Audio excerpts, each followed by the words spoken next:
this pale thing here. Something like that. I don't know what is the problem here. This thing, I don't know what happened with this. I forgot get this changed too. I forgot get this changed.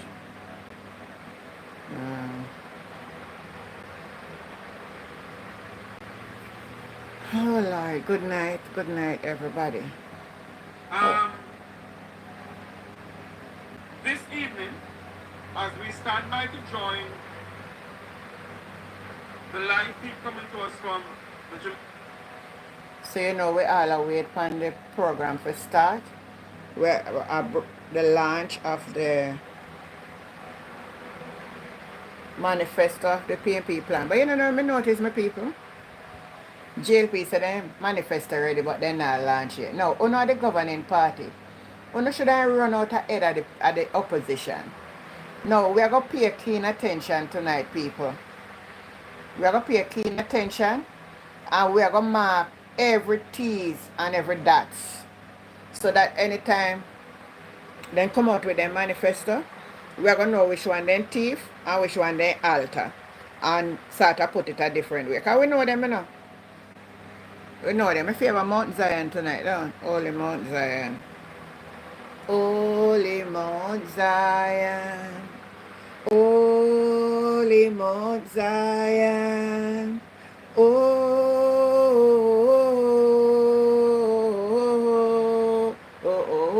Joshua, you first? No, man, you're not first tonight. I thought somebody beat you tonight, Josh. The Mount Zion. Holy Mount Zion. Holy Mount Zion.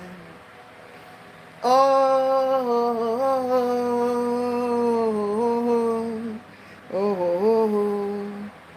Mount Zion. Yes. All right, you know, make me say if they're ready for me over here, so now. They're not ready yet, man. They're not start at all yet. PNP not start yet, man. I know, so they're not ready on time, you know. So until they're ready on time. Until they're ready, we're going to go and talk. I play a clip today of this young lady. I'm going to play it in the meantime. I'm telling you, people. Good night, everyone. Good night. Yeah. She a wrap her head tonight because a Zion she a go jump. A Zion she a go jump. And a Zion she a go jump. Zion she a go jump. Now I'm going to listen to this. They said they are thief for the PNP manifesto. You don't hear me telling you fan now? Remember say me telling you.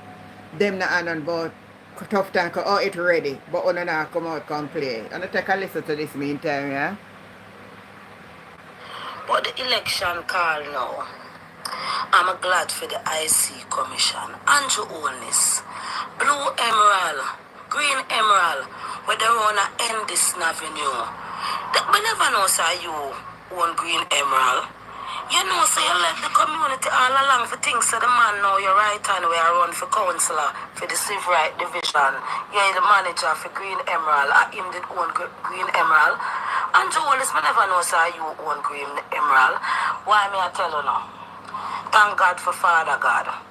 Thank God for the IC Commission. And Joel is from 1998 you're under investigation, you know. You say you open 3 company for help out your constituency. Green Emerald. They are end this avenue in your constituency, Andrew. Who it a help in a West Central St. Andrew? Who it a help? Andrew, a long time I make a video. I am let me fear make that video. People, when did know say Green Emerald, they are end this avenue. When did know say Green Emerald, they are end this avenue. And for all of the years, Andrew only said the 28 years as the MP. before him turned the Prime Minister, yeah, and West Central St. Andrew. And Green Emerald did, and we the citizens citizens of West Central St. Andrew did not know we are the waiting Prime for Minister the launch of the business.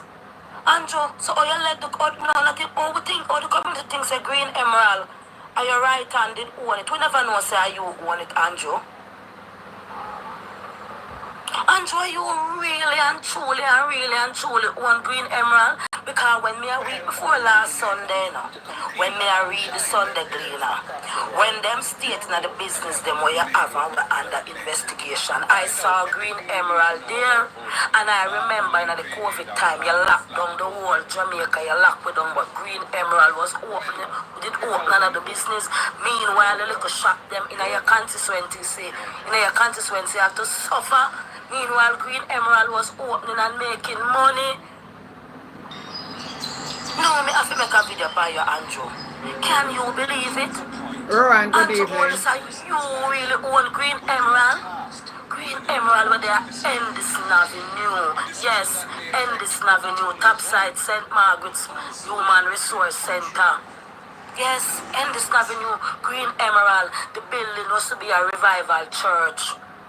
And then Andrew Holness look like Andrew Holness by the building. And from and open the place named Green Emerald.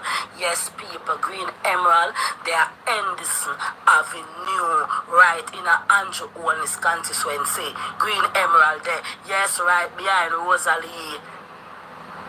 Endison Avenue, Green Emerald there. Who can believe this? Andrew, then I saw you did wicked. No, we think the councillor, the man who will take over from Feda, did own Green Emerald. We never know, say you. Boy, what a trick you play under the community, Nosy, Andrew. You really misled the community once more again. So you really want another time? You really want people to vote for you? Eh? After you're right from the community, but Green Emerald now imply nobody. A West Central St. Andrew. How much people you can say in your constituency you work at Green Emerald? How much?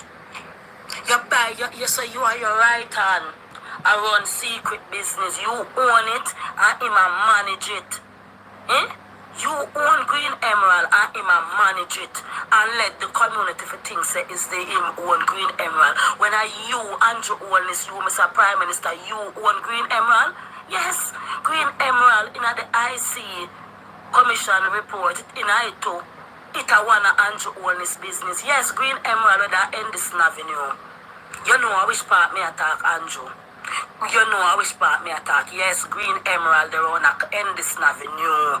It in the IC Commission report. It a one Andrew Holness business we under investigation. Green Emerald, they are Endison Avenue. Look how you deal with the corona, you lock with them. And Green Emerald could have opened for business and you lock down the little corner shop them in your constituency. You lock down the bar them and Green Emerald would remain open. Andrew, you wicked, sir. How what we do here at West Central? No man, tell me, what we really do around there? Look like we name your white fall, we thief your birthright, and we give you two names. And the people them are West Central St. Andrew, the PNP them are West Central St. Andrew, give you two names. Make your name Bramwell and Holness. Make you deal with the people we deal with we, so.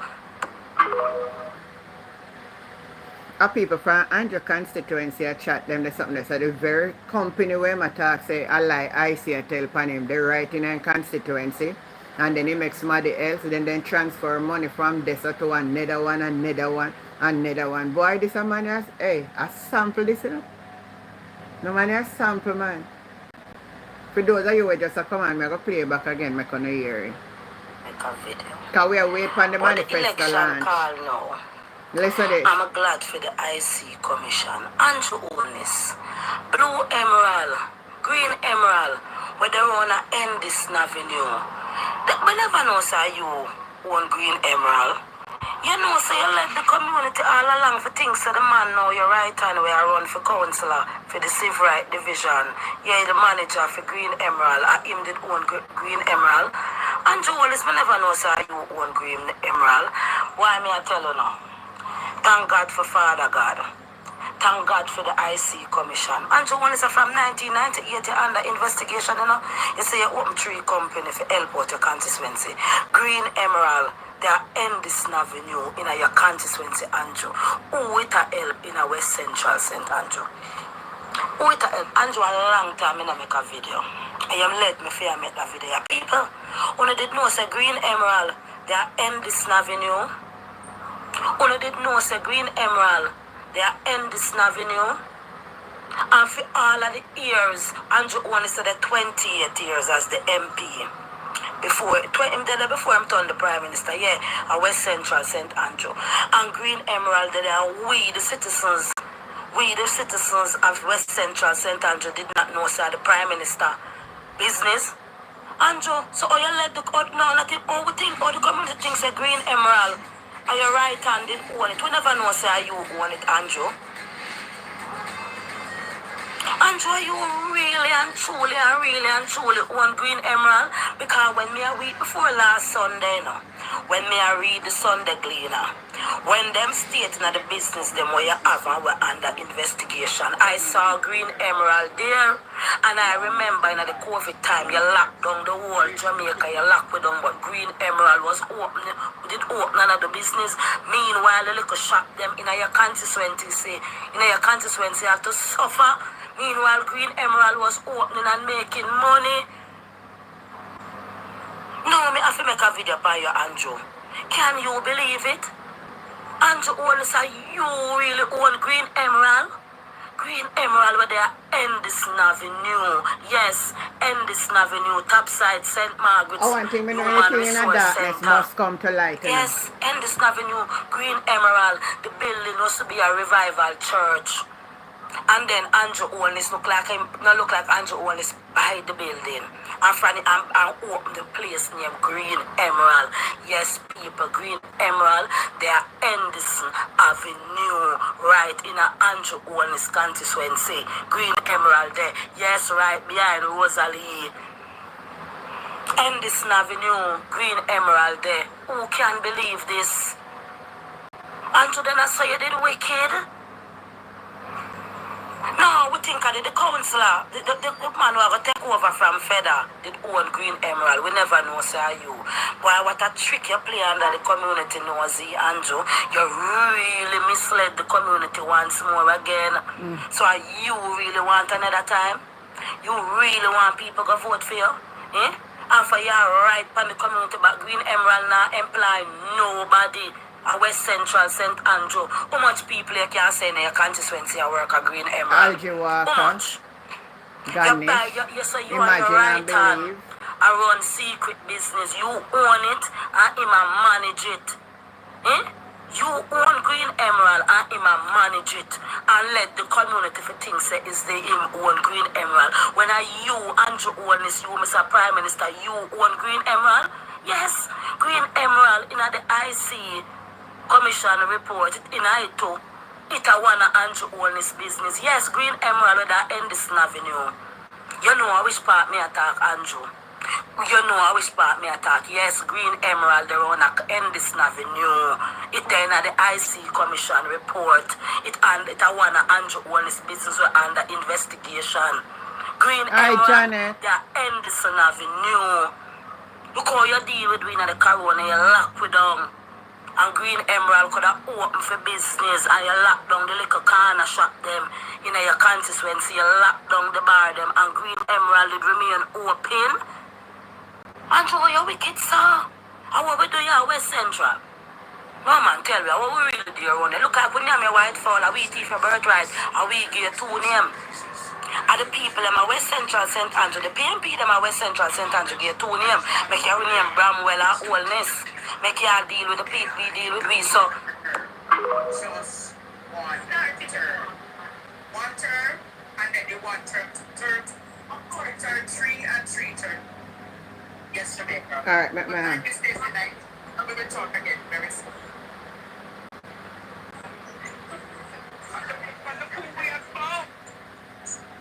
We have found Jamaica.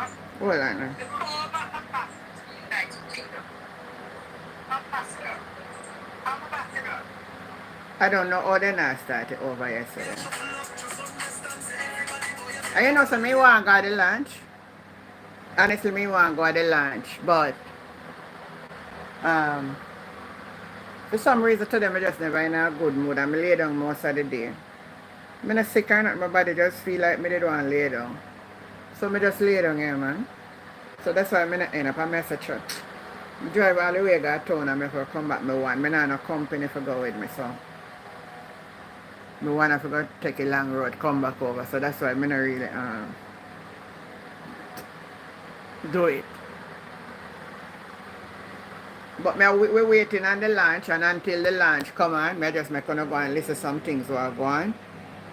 So I'm gonna get bored. We play something else, I'm gonna hear what this gentleman here officer. Listen to this. Tonight,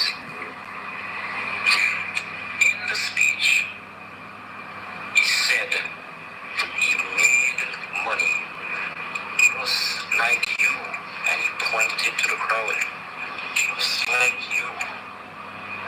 I bought one taxi, then I bought 2 taxis.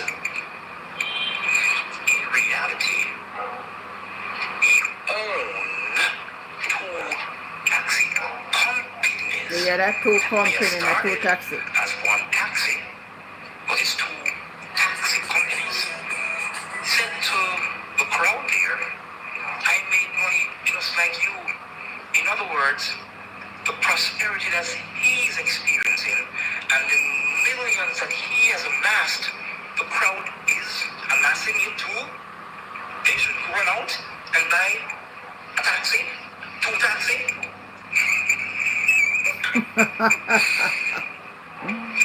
What he didn't disclose to that crowd, jammed in halfway through, was I invested. I'm doing good. Omar Allen, good night. I invested in cash pot. That's what he should have said.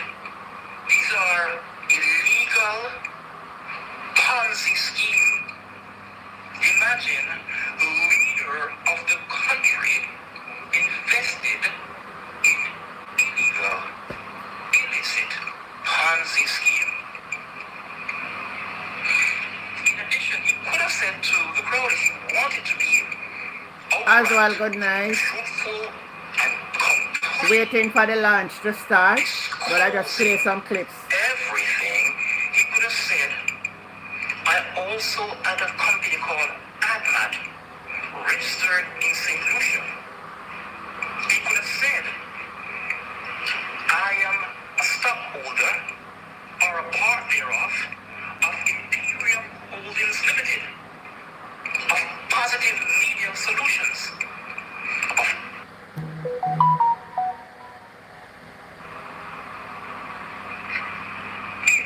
you want to be truthful, 100% complete in those few minutes. You could now say look on those it. words and made a true declaration. Not fooling me. You could not have amassed a fortune with 2 taxis. That's what you said. Even if you had 10 taxis on the road, and each driver was giving you $30,000 a week, that's only $15 million a year. Nowhere close to the hundreds of millions you amass. But one thing I give to you, the leader of Jamaica. Okay, thank you, Rosemary. It's your niece. As a man All right. who came from Let's try to pull out the vote. Thank you for that info. You made something. But here's the issue. You're prime minister. You're prime minister. Certain illicit trades you cannot be involved with. You're a leader. And police, nobody's a fool. The call will act. All right. But if the launch start, I'm going to stop the call. Here, hold on. I'm going to take the call, but if the launch start, then I have to, so go ahead and call. But when the launch start, call now.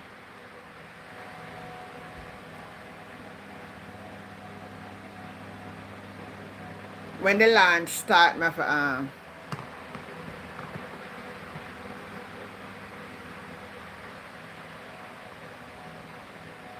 Go ahead and call now. No, man, go ahead and call now. But when the launch start, I'm going to tell you.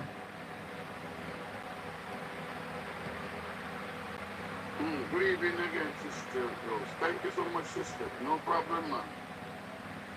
The effort, you make the effort and all of that. But to be honest with you, I prefer other people coming up, but I prefer you get it. But I said no, whatever. Go ahead, Aswal. So we just have to leave it at that. God knows best. All right. Thank you so much again. All right. Have yourself a blessed evening.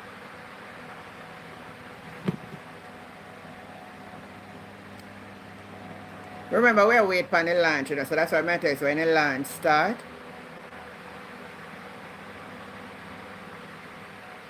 Remedial education. Still not started. Could become a positive contributor to our. So I don't want to keep up play the same thing. Good night, Sharon Mackenzie. So that's why I'm here trying to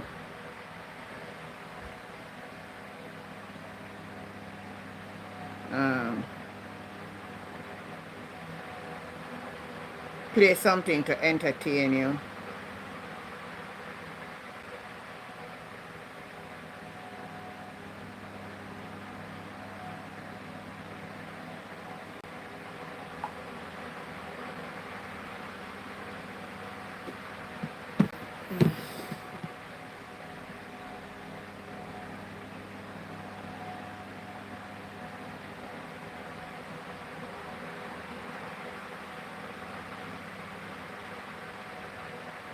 Go ahead and take long to start the launch. Remedial education and job placement could become a positive contributor to our. The key themes.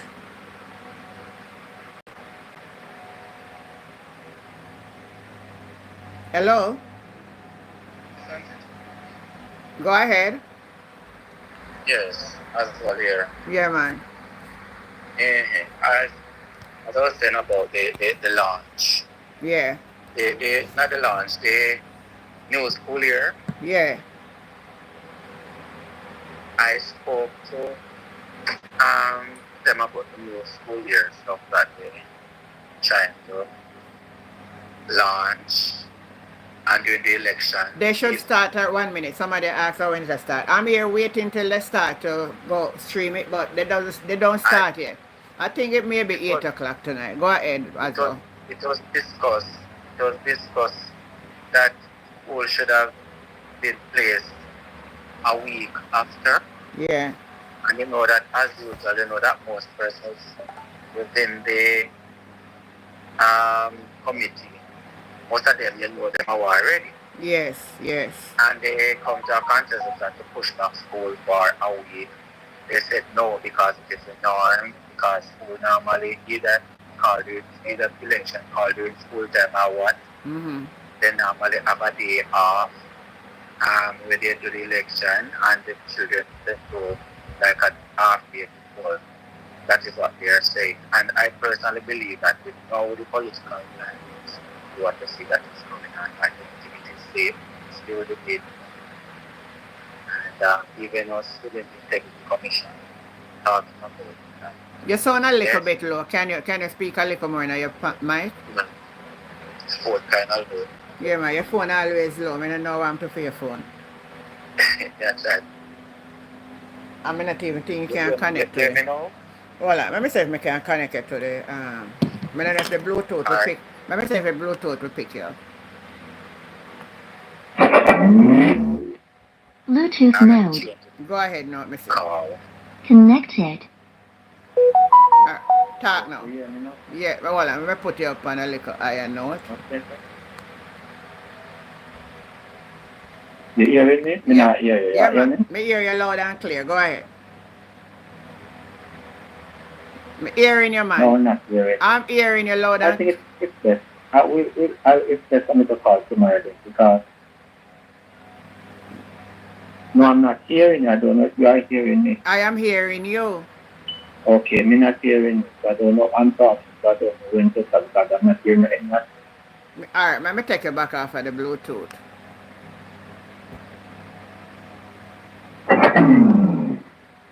Alright, go ahead now. Yes, what I'm saying is that. I made that hear you loud and clear upon the Bluetooth, and you not hear we. So Cause we you, are said cause you're very low. so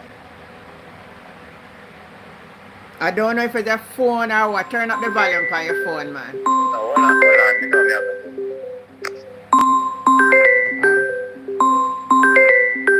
What the old call me? I always number up on the phone. you hear me now? Go ahead. Right. Okay. I take off the earphone. Alright. Yes. What I'm saying now is that we personally feel, instead of us had a discussion today that they because it was already discussed that the election should have pushed forward for the reopening of school, should push forward for another week. Since as you know how the political climax what's going on right now. And they are saying that no, the election is going to be held the Wednesday, school is still going to reopen on the Monday and push it forward, and half day the following day school is going to close half day, and after election the following day school is going to be reopened. I personally don't think that's a wise decision. And one of the main reasons why they did, because why they respond my man, there is the discussion with him, and he said that the election, nothing is going to, the election is not going to bombard the reopening of school. Nothing is going to happen because it's the government made the decision, and he will be the government, and he will continue to be the government. So that's the reason why this assurance. So that's the answer. They will continue to be the government. But let us see what is going to take place on the day after the night of election, So because I can talk back to them, but I won't be able to talk to them now because I'm on the live. So we'll get back to you tomorrow. Yeah. Yeah, me hear you. Mm-hmm. Let me check in if they start yet. My planning to go to the lunch direct, you know. I said tonight my plan so me da go to the lunch, but me never organize it up, me wanna me not like me afraid, but you know, after it's over me wanna to drive all the way back. Oh. Me never have enough fun. Well, everybody's saying if I was there, certainly would have Alright, it start now. We'll talk. Yeah, so we'll talk, yeah. Yeah.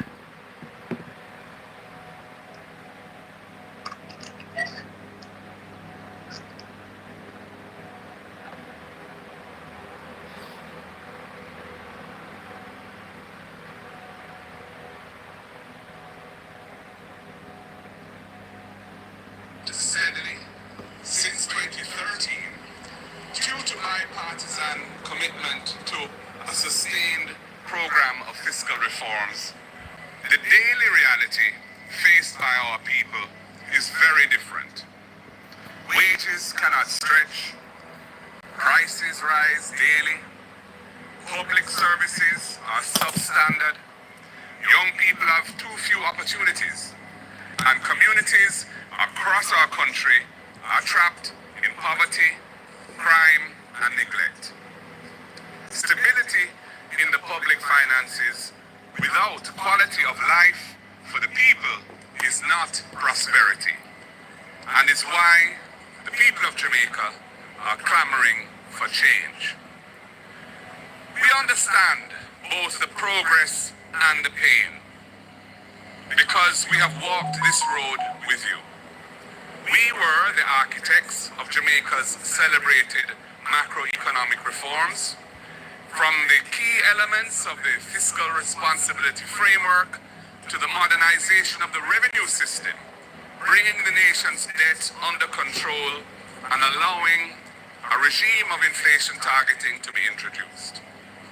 Prior to all that, our party initiated the fundamental social reforms that decolonized Jamaican society and created lasting programs like Path for our most vulnerable, the National Health Fund reforms that decolonized Jamaican society, and created lasting programs like Path for our most vulnerable, the National Health Fund to support affordable health care, and JADEP for our seniors, which is a drug for the elderly program. We built institutions like the National Housing Trust and the Jamaican Urban Transit Company, and modern infrastructure like the major highways, expanded seaports and airports, and enabled investments in modern telecommunications and the transition to renewable energy through entities like Wigton Wind Farm and the large solar projects that were initiated under our watch. But the benefits of national development have not reached far enough. Good night. Interior What roads in time every is it? parish It's start are in now, a Dennis deplorable Stevens. condition. Well, watch now. Many communities do not have access to water in people's homes. Urban blight and decay plague our cities, while rural Jamaica has been left behind. Farm roads are often impassable. Irrigation is inadequate and outdated, and our farmers lack the tools, machinery, and support systems to produce and to prosper. This manifesto is our plan for a new chapter built on our vision, Jamaica Love.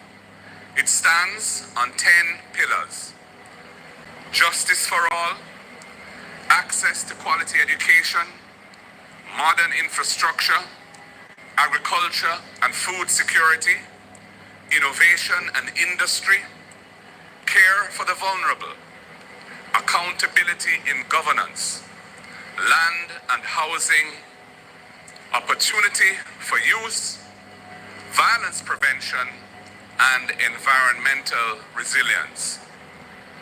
These pillars are a compass. They will guide us to invest in people, close the gaps between uptown and downtown, between tourism zones and rural parishes, between the well-connected few who thrive while the majority feel neglected and dejected. We will protect economic stability and leverage it into inclusive and sustainable growth, creating a new era of opportunities for those who are now excluded from prosperity, while tackling corruption and the abuse of power in governance. Jamaica,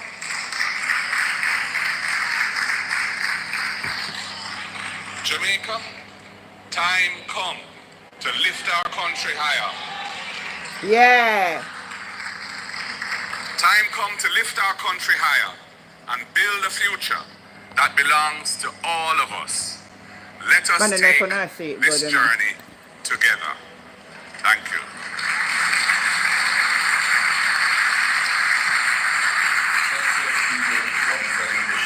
Promise to walk with you, but then they walk away. Plenty of people in every constituency, on every issue.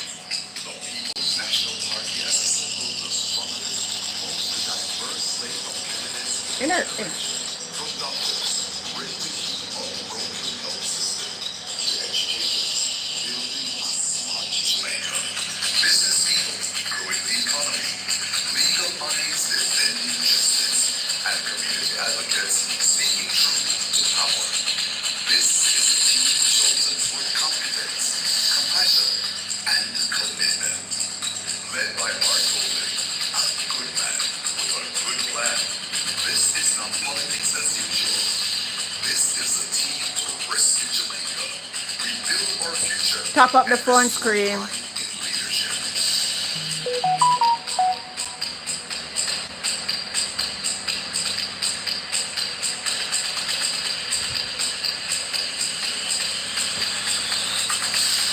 Jamaica, time come.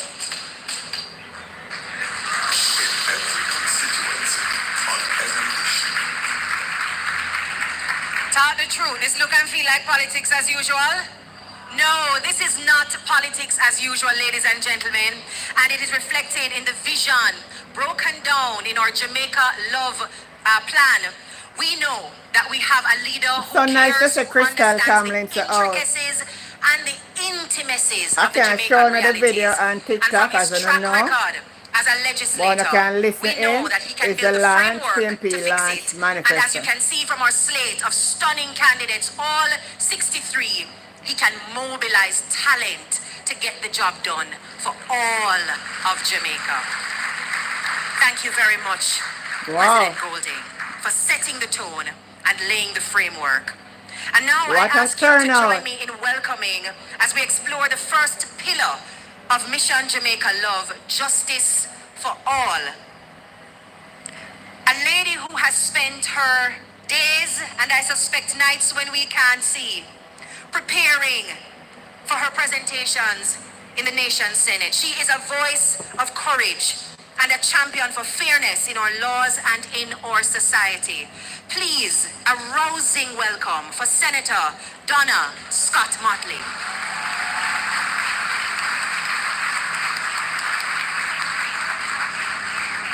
Power to the people. My side.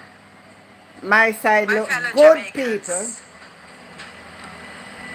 party leader, the leadership of the People's National You know, Party, TikToks there, we can't show and the my clip. brave, wonderful comrades who will be embarking on a successful battle Come on over on YouTube. September 3rd. I bring you love.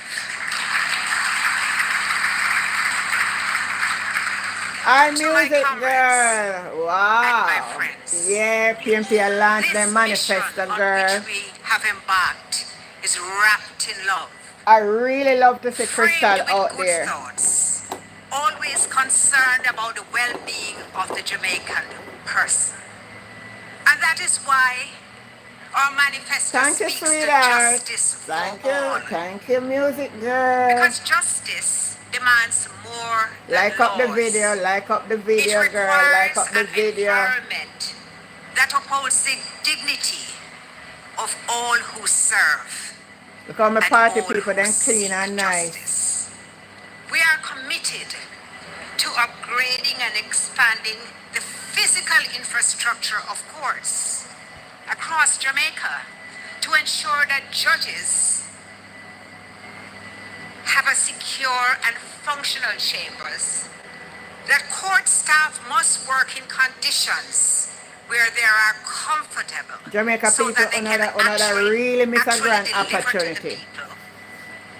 And litigants, Look on class. the most important persons Class in of this class, context, Jamaica. especially, you will forgive me, rural, because I Florence, come good from night, country, girl. How you in say? Big up rural yourself. and underserved We're not going to listen to my communities, party tonight. will feel that they We have can't show been the taken video. into consideration. They But not deserve kind of rule that facilities TikTok for me that anyway. reflect the Good night, seriousness Florence. of the matters to Thank be you, considered. thank you, Simone. As you can appreciate, at the very top of our agenda will be constitutional reform for sovereignty and for justice. Because if you love your people, you must give them a place where they feel appreciated and valued. And so we will pursue constitutional amendments through a transparent and participatory process that engages shareholders from the ground up. We will be speaking to the church, to trade unions, to civil society, Yes. to all actors in this great design crafted in love. Thank you, and we will roll Florence. out a consultation process. We'll be hosting public forums for Jamaicans to debate and recommend constitutional reform, so that when we provide you with a constitution, Yes. you will feel that it belongs to To you. you, yes. That's how We it will should be be. implementing school and community outreach programs, because that's where it all begins, with our children, Yes. as we build a new nation alongside them. Of course, we'll be launching broad public education and awareness campaigns, all aimed primarily at the outset with replacing the British monarch with a Jamaican president, Yes. chosen by the people By the and people. accountable to the By the people. people. We will make the Caribbean Court of Justice the final court of appeal. We shall replace the British United Kingdom Privy Council and have a court which brings justice Yes. at the highest level. That everybody to our can access when I have a we shall visa and no money to strengthen pay go parliamentary England. accountability. We shall introduce impeachment and recall. Yes, impeach them. And we shall have committees chaired by opposition members because, trust me, that is how you ensure that everybody upholds the values which they pledged to do when they took the oath under the Constitution as they were We sworn in. alone can't do it and on a We one shall man have a thing. discussion and consider fixed election dates and term Yes, limits, and this election is no idle day. promise. And to those of you who are not here but are listening, we shall expand the Senate to broaden representation to include the diaspora, persons with disabilities, and the Rastafari and Maroon communities. Inclusion for all. People's National Party. That's We why will we are also called the People's prioritize National legal Party. changes that reflect We our include identity everybody. and deepen justice. You heard our manifesto in Patois? Well, we will recognize the Jamaican language as an essential part of our Jamaican identity. We shall protect historically marginalized groups, particularly people of African descent, through a national ban on hair discrimination, a reparations advocacy framework grounded in international law. We shall have legal protection of our ancestral spaces and our cultural practices. We will have full recognition of Rastafari as an indigenous religion with associated rights. Yes. Yes. And we will reach an accord with Maroon communities to give a modern interpretation to their ancestral treaty rights. You think we're done? No. We are going to be advancing gender equity, protection of the elderly, and the rights of persons with disabilities. We will implement a progressive beach policy by reviewing the Beach Control Act. We will guarantee public access while balancing tourism and private use. We will join the International Criminal Court to reinforce Jamaica's commitment to global justice. And comrades, Jamaicans, we're going to be expanding the legal services provided by the Legal Aid Clinic to ensure that persons who have constitutional matters or civil matters who cannot afford to retain a lawyer will be able to do so, ensuring that justice is not reserved just for the wealthy. We will complete the long-promised review of the Domestic Violence Act, which was introduced under our government, and we will implement the recommendations to hold abusers accountable. We shall provide parish facilities to provide places of safety and support for victims. We will enact a basic financial services law to establish minimum services which we, the consumer, should be provided with, so that our complaints will be heard and our concerns will be taken into account Yes. by financial institutions. Hi, Rose, go on. That too is a partnership. Hey. We party and launch them manifesto. You hear the great things we are going to do for Jamaica? Yes. Into our future. We check for We have as our everybody. leader a man who passed the most legislation ever in the history of this country.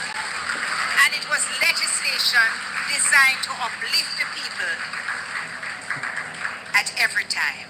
So, comrades, the word is love. We bring you love as we bring you justice for all.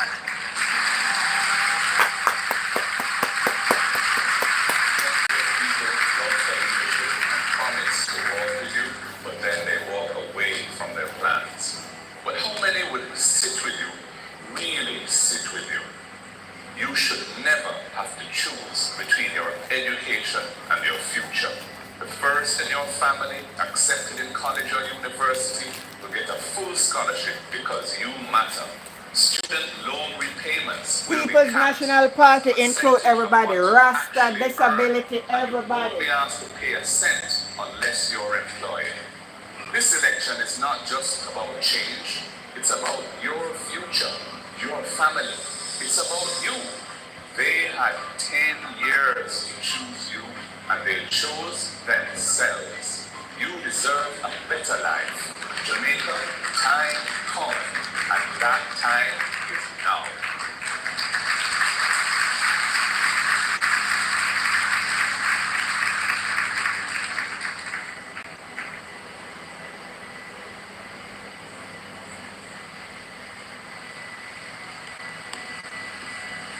Indeed, ladies and gentlemen, that time is now. A round of applause again for the first presentation as we move through our Jamaica Love acronym. Now, one of our nation's favorite teachers is also on our slate of Elite 63 candidates, and he must be wondering why I'm sitting with the M in the acronym, because this is the modern infrastructure panel. We don't do the A, access to education, as yet. Rest, trust me. On this side, we can spell Jamaica. You are indeed up next. So following behind the Justice for All conversation, we invite Senator Damian Crawford, a man known for his creativity in finding solutions, a passionate advocate in access to education for all. Senator Crawford.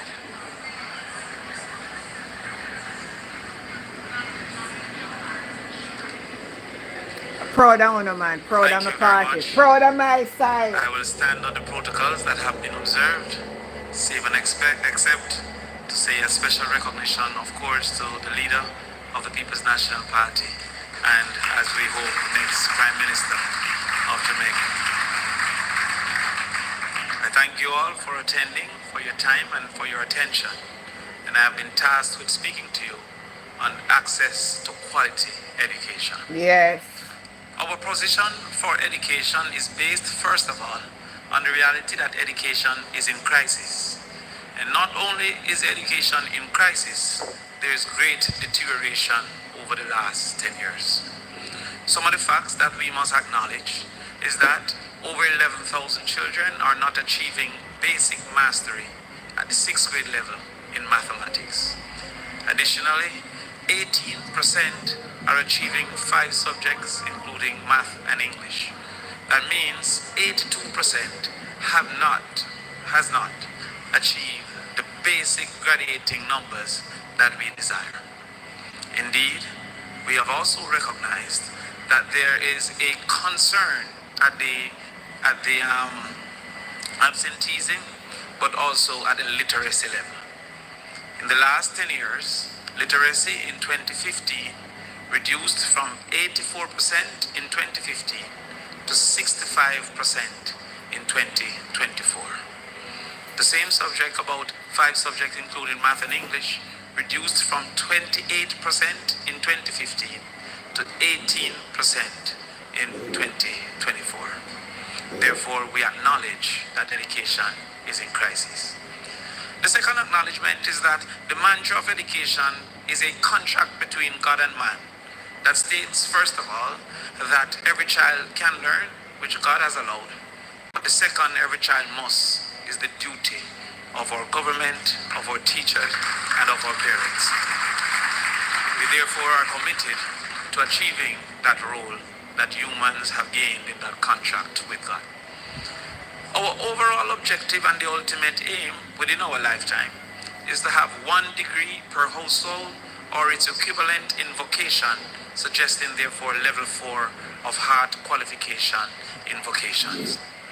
That, however, would need multiple tenets, multiple hurdles to be crossed for persons, first of all, to be able to attend the university, and the second of all, to be able to be successful at that level.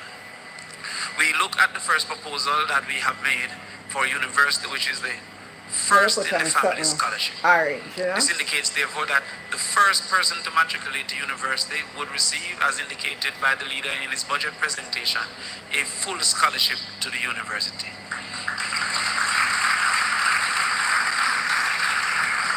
We have received questions about what is a family and how is a family defined. It is simple. There are two definitions to the family. The first is shared ancestry, and the second is shared roof. Any of which that child qualifies, that child will benefit from the first in the family scholarship.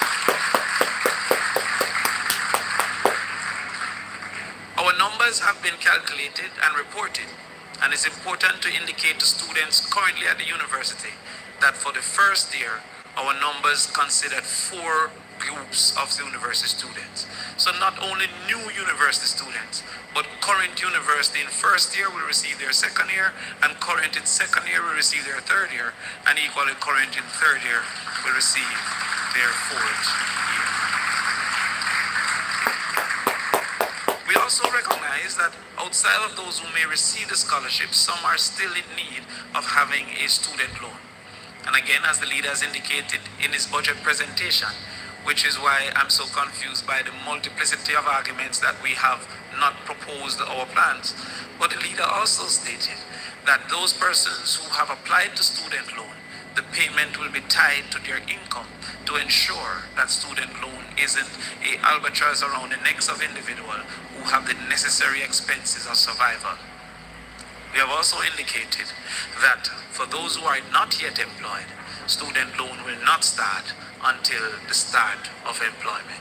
Therefore, there will be no requirement for payment. But before we get to university, we have to ensure that there is early exposure to children for their brain function. Research has indicated that 80% of the brain function occurs in the first 1,000 days. And to that extent, we will ensure that we work with the churches to create facilities for infant learning in each community so that we can have organized access to brain function and that improvement so our children can get it. Additionally, we recognize absenteeism as a major problem in Jamaica. Recently, we celebrated 22%, a return to 22% absenteeism, quote unquote, pre-COVID levels. Chronic absenteeism is suggested to be 10%. So we are celebrating twice what is suggested to be the chronic absenteeism levels. And this is for the general reality. Deep rural absenteeism has been said to be 55%, and rural absenteeism 32%. To this extent, we have recognized some of the reasons for absenteeism to include access to transportation. And it's important to differentiate access and affordability because there are some communities being deep rural that have no access for them to even consider affordability. To that extent, we had indicated the RIDE program. And the RIDE program is to give $10,000 per month or $2,500 per week as a supplement to individuals who are coming from communities that may, one, not have access to make access more available, but two, may not be able to afford to ensure that they can afford getting to school. Regardless of the quality of school and teacher, absence would indicate that the child would not be able to perform satisfactorily. Good evening, Miss Meyer. We're listening to the launch PNP Manifesto and launch. in recognizing that nutrition is a problem, we relied upon the research that said 56% of Jamaicans have food insecurity. Some graver than others, but 56%. Yeah. Our current PATH program lunch is targeting less than 30% of our children. Yeah, man, awesome, Ethan. And I should be there. Oh my God, I just never feel like I can manage to drive me To this You want extent, a we company, not only man. decided to expand the number of students to over 240,000 students, but also to increase the amount from $180 to $400 per child per day.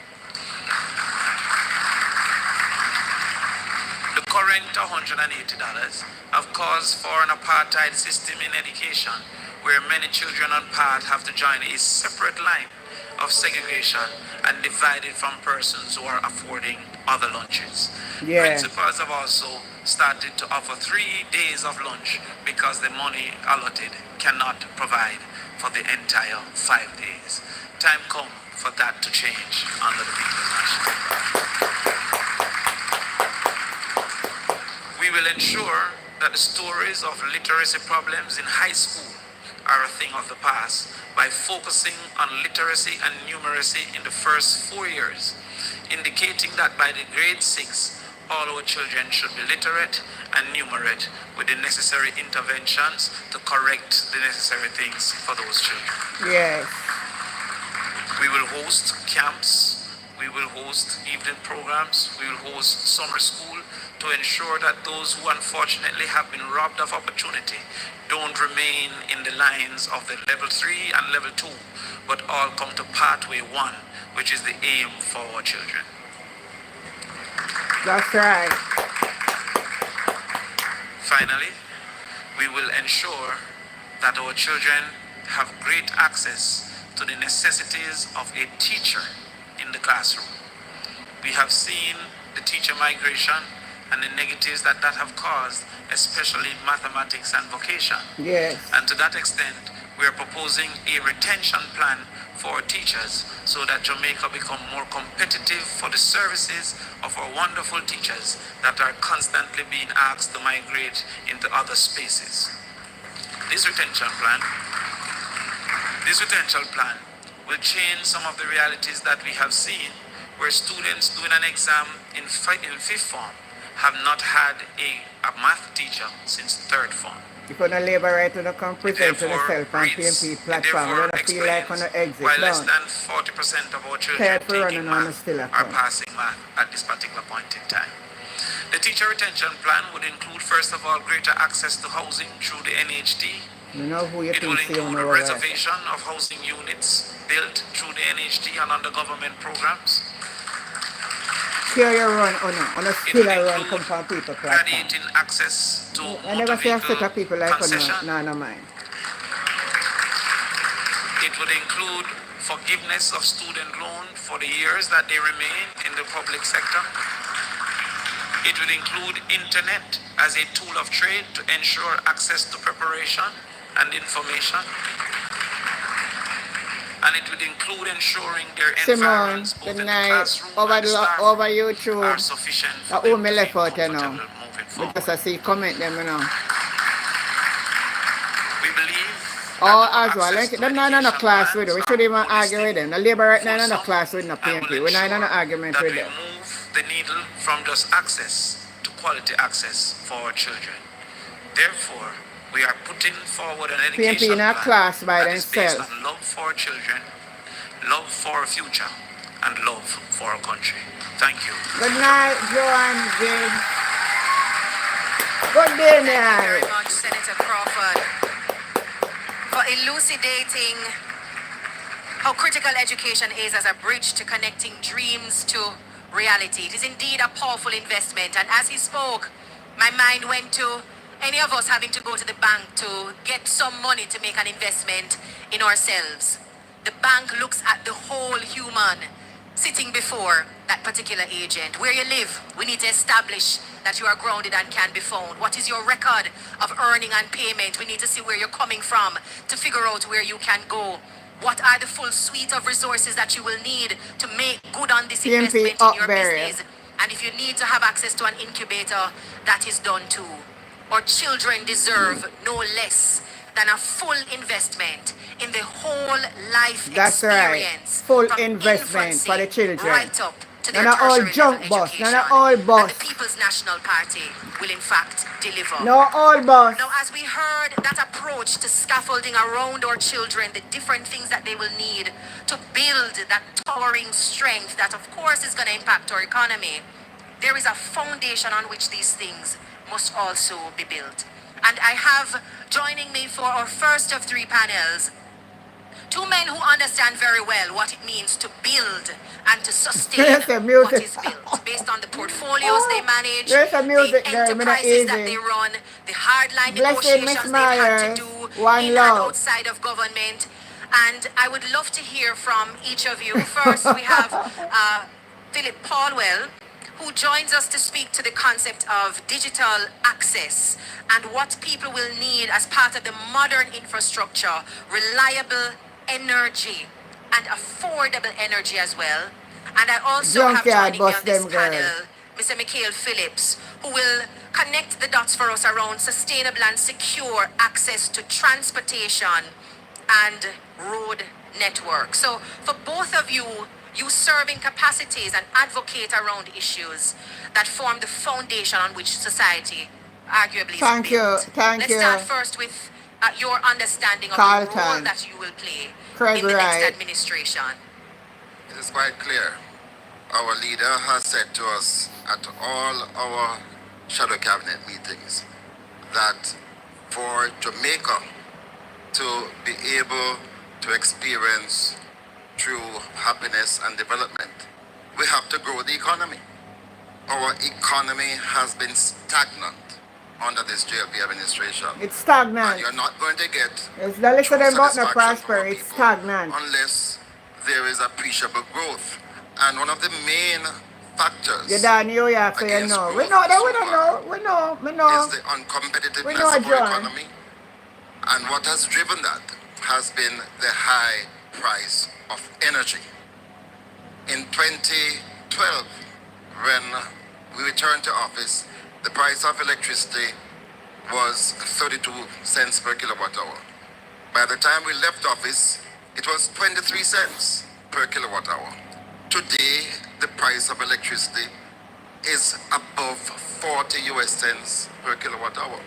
And that doesn't only affect businesses, but it affects consumers because electricity goes into every aspect of goods and services that we produce. That's true. So we have a plan.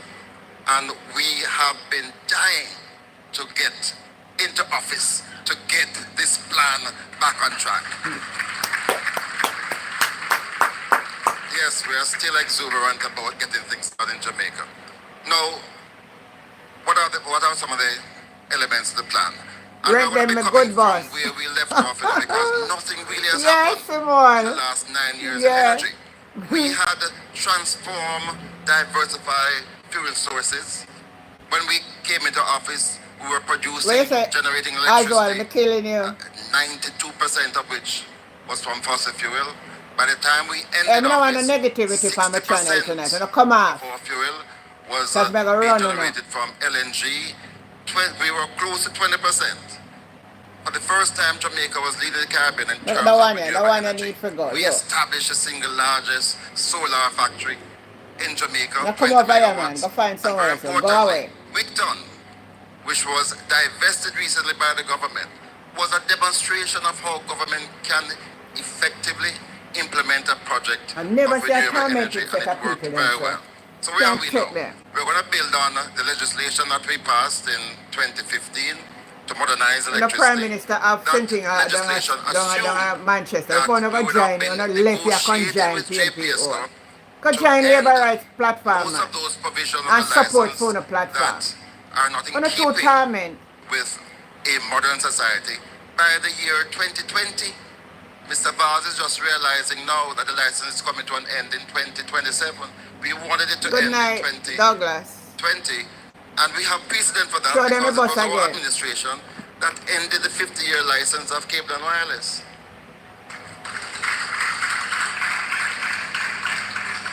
And what are the elements of this new license and the new regime? First of all, we have to have more competition, and I'm a competition man on the energy side. by that we mean we have to ensure that Jamaicans will have access to that essential facility known as a grid to generate from their rooftop solar that can be sold to the grid.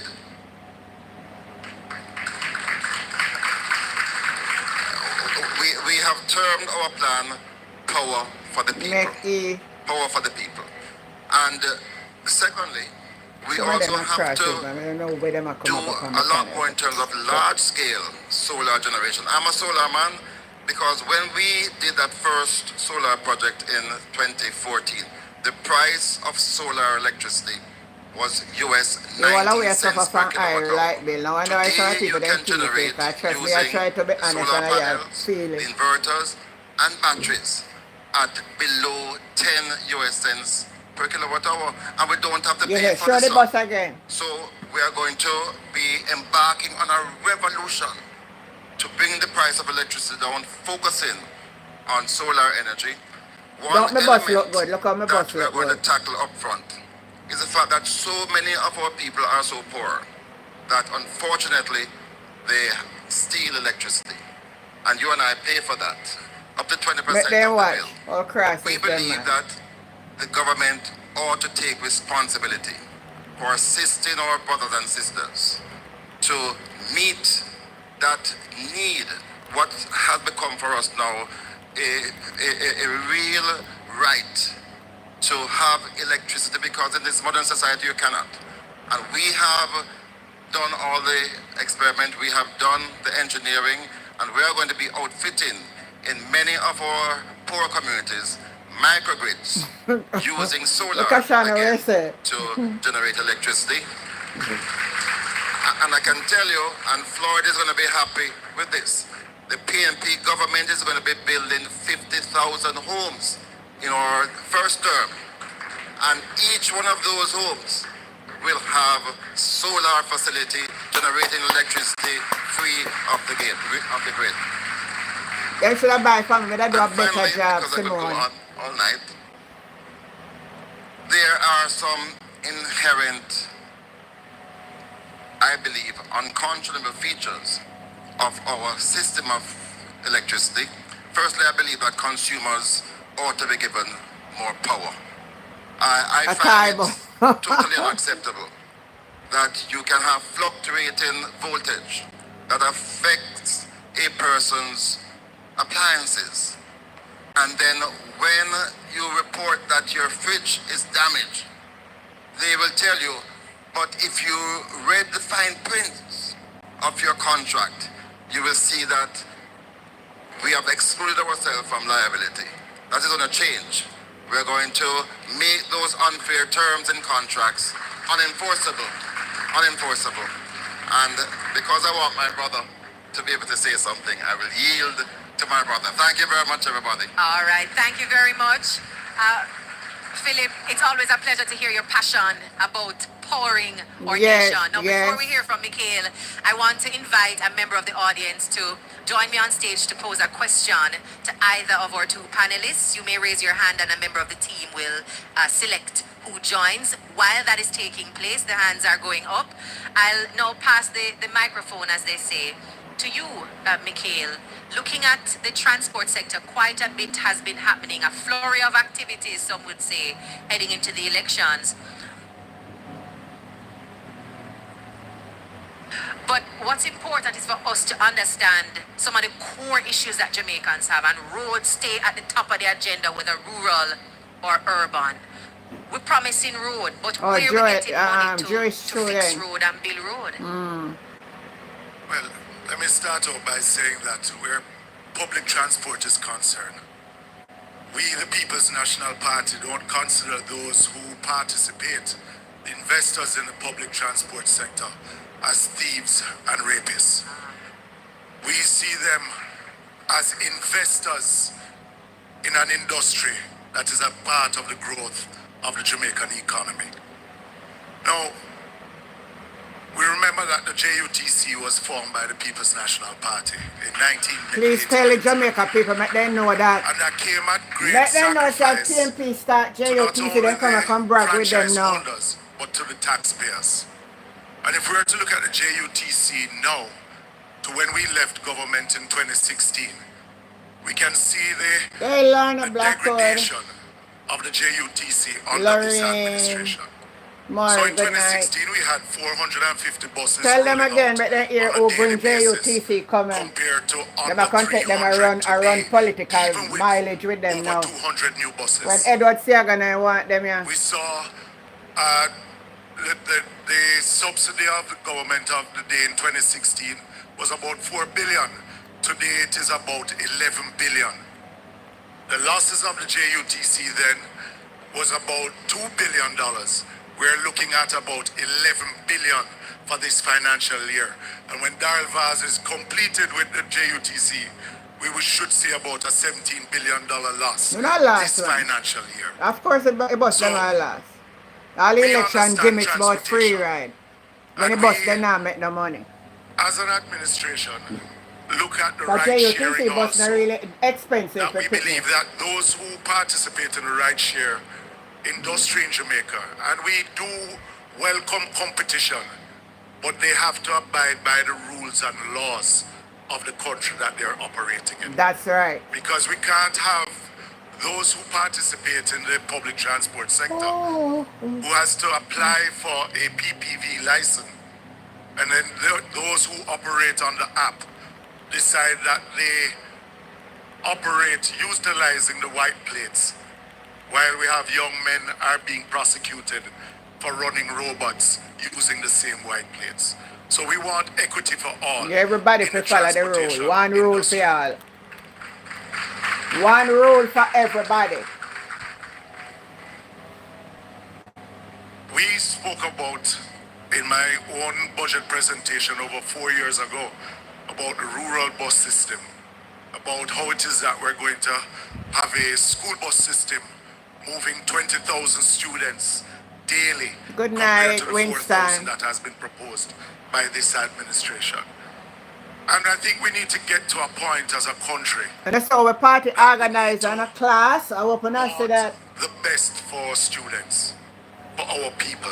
They say we are have 1 million Capanaris. Jamaicans that are dependent on public transport. No one move with the We have Capanaris. to find a way in moving those persons in a first-class manner. Because Jamaicans do deserve the best. So when we see the minister purchasing used buses that are 10 years old, 150,000 miles Yeah, see them, man. each bus, not So my one new one film miles. bus. My We bus have new. started See conversation them? with manufacturers of the buses, those that manufacture currently for the JUTC. They are willing to come and retrofit buses from 15 seaters Yeah, to from 20 $50 to seaters free, to Simone. 35 seaters with chassis that are conducive for our roadway. And there are many questions that are still remaining, because for $1.4 billion We want to see receipt. that are currently purchased, with the buses costing about 400 million, we ask, where is the other $1 billion going to? Everyone know. So, Criminal them. moving forward, we have to look at the Kingston metropolitan area. Yes, as well. We spoke about light rail from Portmore, Spanish Town coming into Kingston. We're talking about how it is that we build modern transportation center in Of course, the rural JUTC them and better and bus all for you. across the island. in I our run, they town want the money centers for run that election. can Criminal facilitate them. Jamaicans, not only the bus drivers and the taxi drivers, but also those commuters that have to take public transport. When we look at our roadways, Lucky we have charm. to We go back know to them, a we know dedicated them are fund tricksters, in man. We know financing them. our 27,000 kilometers of roads right across the island. We have proposed that looking at the length You love the system bus. and also a road The bus a maintenance better bus system than Darrell bus. that we are Any going to be day. debushing our This can roadways go all uphill. on a quarterly See that? basis, not once a year. That is being done now. How it is that we get grade 3 contractors and grade 2 contractors involved in a road maintenance program, that we will be maintaining those roads on a quarterly basis or half-yearly basis Yeah. as the finances can afford to. Even if the road they But we maintain see not only yearly, the the construction road of they not get highways so and the bad. development of Yearly. highways, but how it is You that never we expect them to do it every rehabilitate 3 months. our Yearly. roadways in the interlands, in the interior of our country, where the majority of After them done Jamaicans mash do up with reside. front end and We sitting see on. that as an important point to the Thank you, Becky. You development love it. of the country. Strictly Not only to agriculture, where we'll socialist have to now artist. partner with the Ministry of Agriculture, not only developing farm roads, but how would we develop community roads? Because not only getting it from the farm, but from the farm to market is also important. So, so we see road development as You a love me bus major to plank Tamika. of growth of the economy. Me know if But buy how it is bus, that we girl. move Me know if persons buy from bus. home to Real work, bus home this. to school, and home to Real enjoyment, bus. and for a better life for those No, in the junk. interior of Don't our the bus country. look better than the bus where them buy? Look.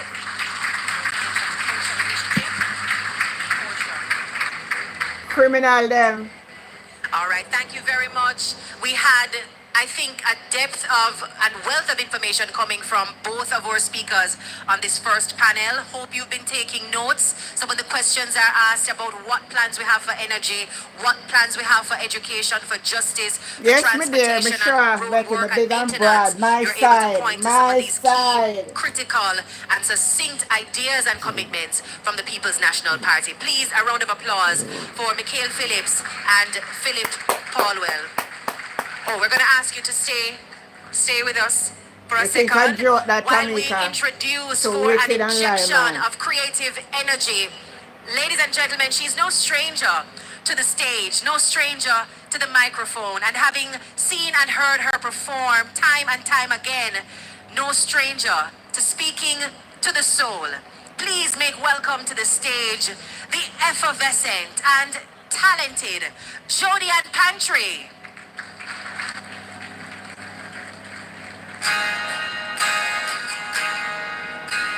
Look on my side, uniform and night. Look on my side. Yes. Can we take that from the top, please? Thank you very much.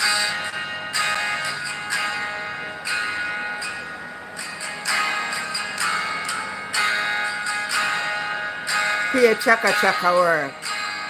Can we take that from the top, please? Thank you.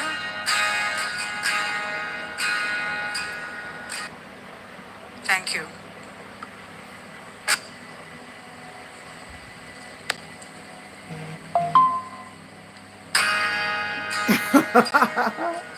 I know everyone in this room knows this song. This song was specially requested, and I know it's for a good reason. I love you, Lord, for your mercy never fails me. And all my days I've been held in your hand. From the moment that I wake up until I lay my head, oh, I will sing. Yeah, I remember so we have followed the thing for a long time, man. It's real, man. It's real. Everybody wave your hands I hear like some this and people that say say, otherwise. all my life you have been faithful. Oh, yes, he has. All my life you have been so good. With every breath that I am able, Oh, I will sing of the goodness of God. Come on out. I love you, Lord. Voice. Oh, Jesus, you have led us through the fire. Get a little inspiration in our show, man. We're not talking about the poor You've been tonight. close like no other. I've known you as my father. I've known you as my friend. So I will sing of the goodness. I just need all of you to just stand on your feet for about 2 minutes. Yeah, let and us let's sing the stand. chorus together. Come on. All my life you. Oh yes you have. Oh yes you have, Lord. All my life you have been so So good. with every Hallelujah. Oh, I will see. Come on, invoke the presence of God. PNP, we need God in the midst. Oh Lord, oh Lord. Goodness is running after. It's running after me. Your goodness is running after. It's running after me. With my life laid down, I surrender now. I give you everything. Goodness is running after. Running after me. Everybody sing now. Your goodness, Jesus, is running after me. Your goodness is running after, it's running after me. Yes, so after that, yeah. With no lives laid down, I surrender now. I give you everything. Your goodness is running after. It's running after me. Keep your hands lifted up to the heavens. Oh yes, Jesus, Jesus, Jesus. All our lives you have been faithful. You're so faithful to me, Lord, in spite of everything, God. And all my life, you have been so good. So good. With every breath that we are able, oh, we will sing Of the goodness of God. one more time, one more time. I'm gonna sing. All my life, My Jesus, my God, you have been so faithful, Lord. All our lives, in our trials, in our troubles, in our stress, in our distresses, every breath, Jesus, that we are able to take, we will sing of the goodness of God. I'm gonna sing of the goodness of God. This girl is talented still enough. Hallelujah. Hallelujah. Can I hear hallelujah in the house? Hallelujah. For the people who are not afraid to say hallelujah. Can I get a hallelujah? Hallelujah. Thank you, Lord. Hallelujah. Keep it flowing, DJ. I chose this song because everyone in here have been through something before that shook or rocked your world. But you didn't stay down there. You got back up, right? Take it from the top. You got back Hallelujah. up. And that is all that matters. Can somebody on live with Jennifer just type a hallelujah? Come on, it's worship time in the house. We give him praise and glory. Gonna break these chains around. Break them chains around me, Lord. Gonna learn to fly again. Maybe hard, but you'll do it when you're back on your feet again. I'm gonna be back on my feet again. So these tears. Oh, be trying. Yes, Lord. Soon these eyes will see the sun. Might take time, but you'll see it. Hey, when I'm back on my feet again. Are you ready? Let me sing now. When I'm back on my feet again. I'll walk around down the street again, and they'll all look at me again. Hey, and they'll see that you're strong. Hey, gonna hear Jamaica laughing. Gonna hear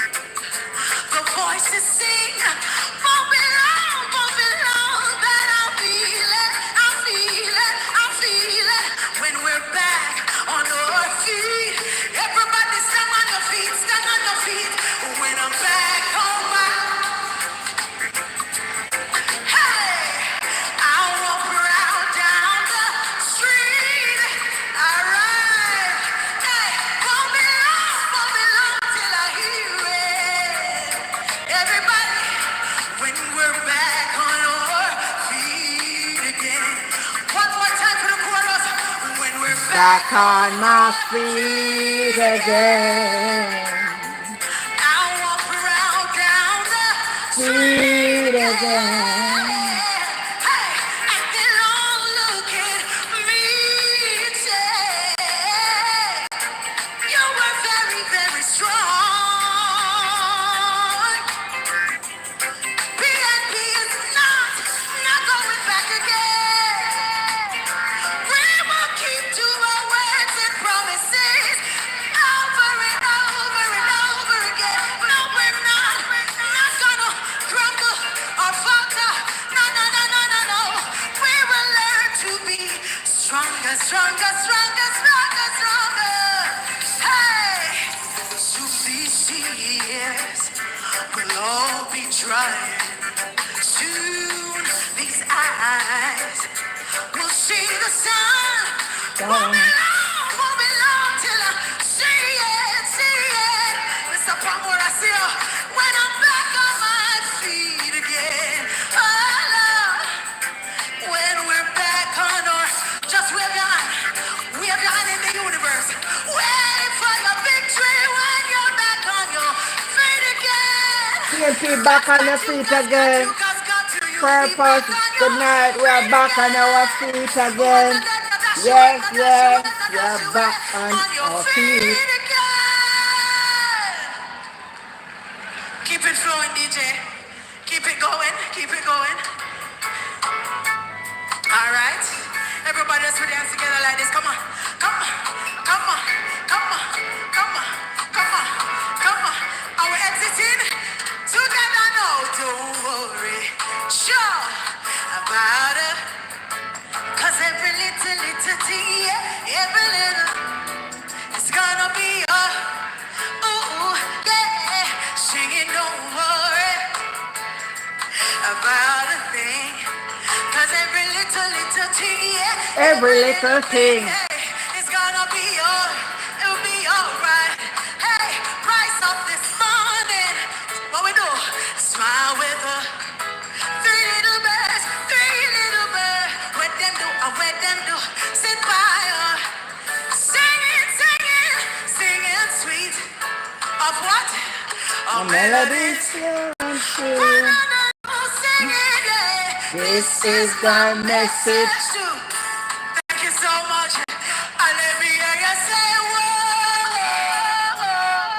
Sing, whoa.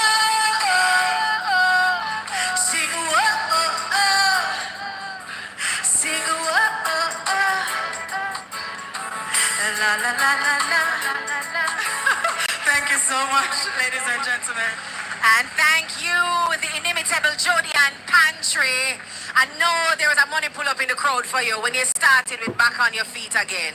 Every comrade felt that from the tip of our heads to the toes of our feet. Give it up one more time for Jody and Pantry. We're back on our Now, feet you know it's again. not a Jamaican event if I don't have an announcement for a car that needs to be moved. So, listen up. I've been told that the back left tire is missing. So if you drive a silver Nissan SUV, 5095kg, you're blocking. Let's go again. And remember, this is a high impact moment. There may be a missing tire. 5095kg, a silver Nissan SUV. You're blocking a fellow member of our audience, and we're asking for you to move your vehicle as quickly as possible. Thank you.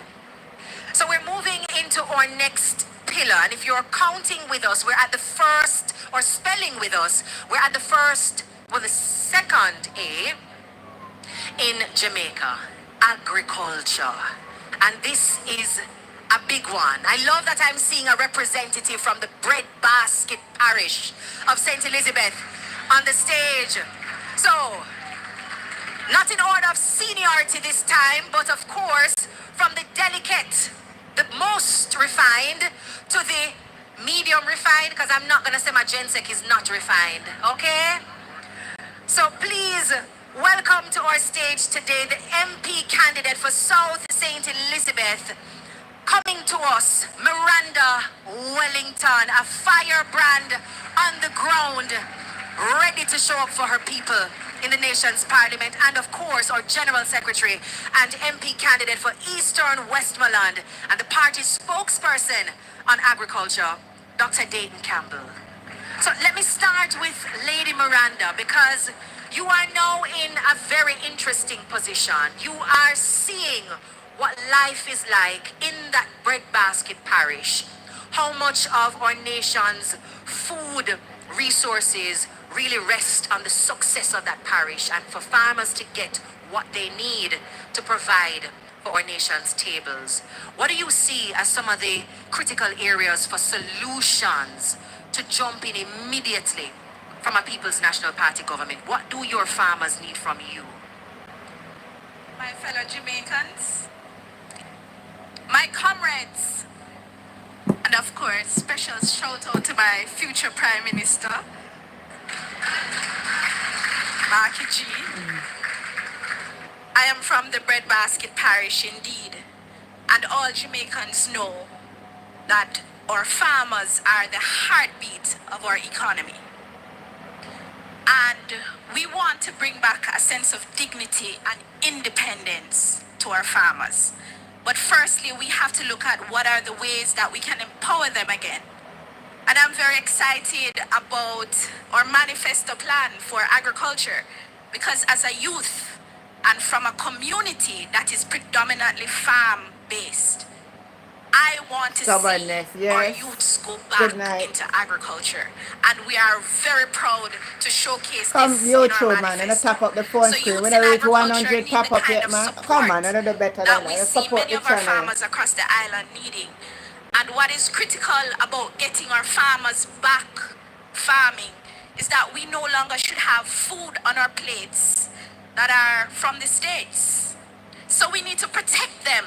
The local industry needs to be protected. And my future agricultural minister will tell us a lot more about the areas, but agriculture, innovation and technology that is critical to getting back our farmers on board, especially our youths. And there are quite a lot of ideas that we have showcased in our manifesto, including geomapping, sending our farmers to the market without moving. That is critical, because there's a critical disconnect between our farmers and the market. So also, I'm from a predominantly drought-riddled area. We have to protect our farmers in investing in seeds that are drought resistance.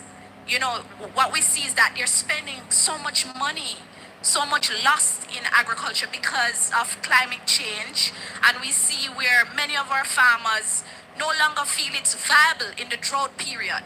So what we're finding now, many of our farmers are not farming for the last 3 months. So we have to look at seriously at how we can protect the drought-riddled areas in investing in technology, in investing in AI, so that they can get back to being a part of the industry that has led them into production for so long.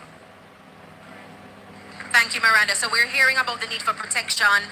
We are hearing about the need for empowerment of our farmers, and also an element of sustainability in those farming communities to ensure that they maximize what they have on the ground and can also make use of the new technologies. What are the policies for the PNP heading into government to answer to some of those questions and more?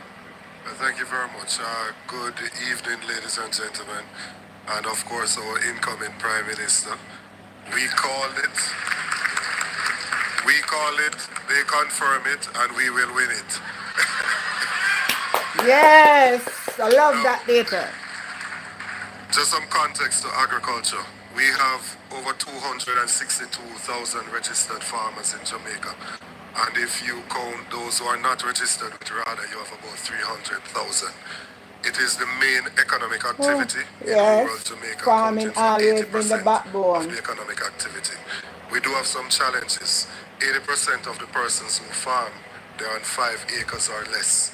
And we developed some agri-parks a few years ago that has all of the infrastructure, the road, the irrigation, the drainage, and we only have 30% of the lands within the agri-parks currently under production. In terms of post-harvest loss, that is at 30%. And when you look at the arable lands that are irrigated, only about 15% of those lands are irrigated. There are several challenges that our farmers have, and we have put forward some solutions to address those at the root. And one of the proposals is to ensure that we put an agricultural development fund in place that will not see our people paying any new taxes. What has happened over the last 10 years is that the food importation bill in Jamaica has moved from 834 million US dollars per year to 1.6 billion US dollars, a 100% increase, and that is both in the monetary value and also the tonnage, which has also increased by a similar amount. From the taxes that we collect on those, whether it is the CET or it is the additional stamp duty, we are going to take a percentage of that, and that is what will put the funds in the Agricultural Development Fund. That fund we will use to ensure that we can make loans available to our farmers by capitalizing the PC banks. We'll ensure that we can work with irrigation, that they can have proper storage, that we can work with technology and just modernize what they do. It is also important for us to make land available to our farmers.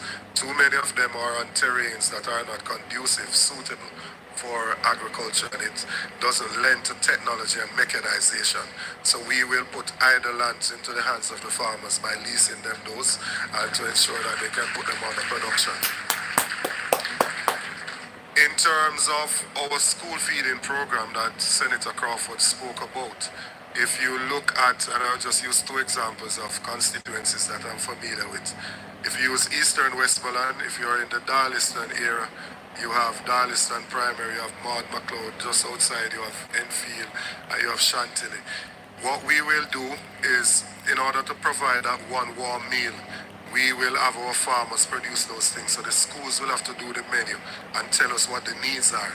So they would say to us that this school is going to require 500 pounds of Irish potato or 300 pounds of pumpkin or X amount of pounds of callaloo.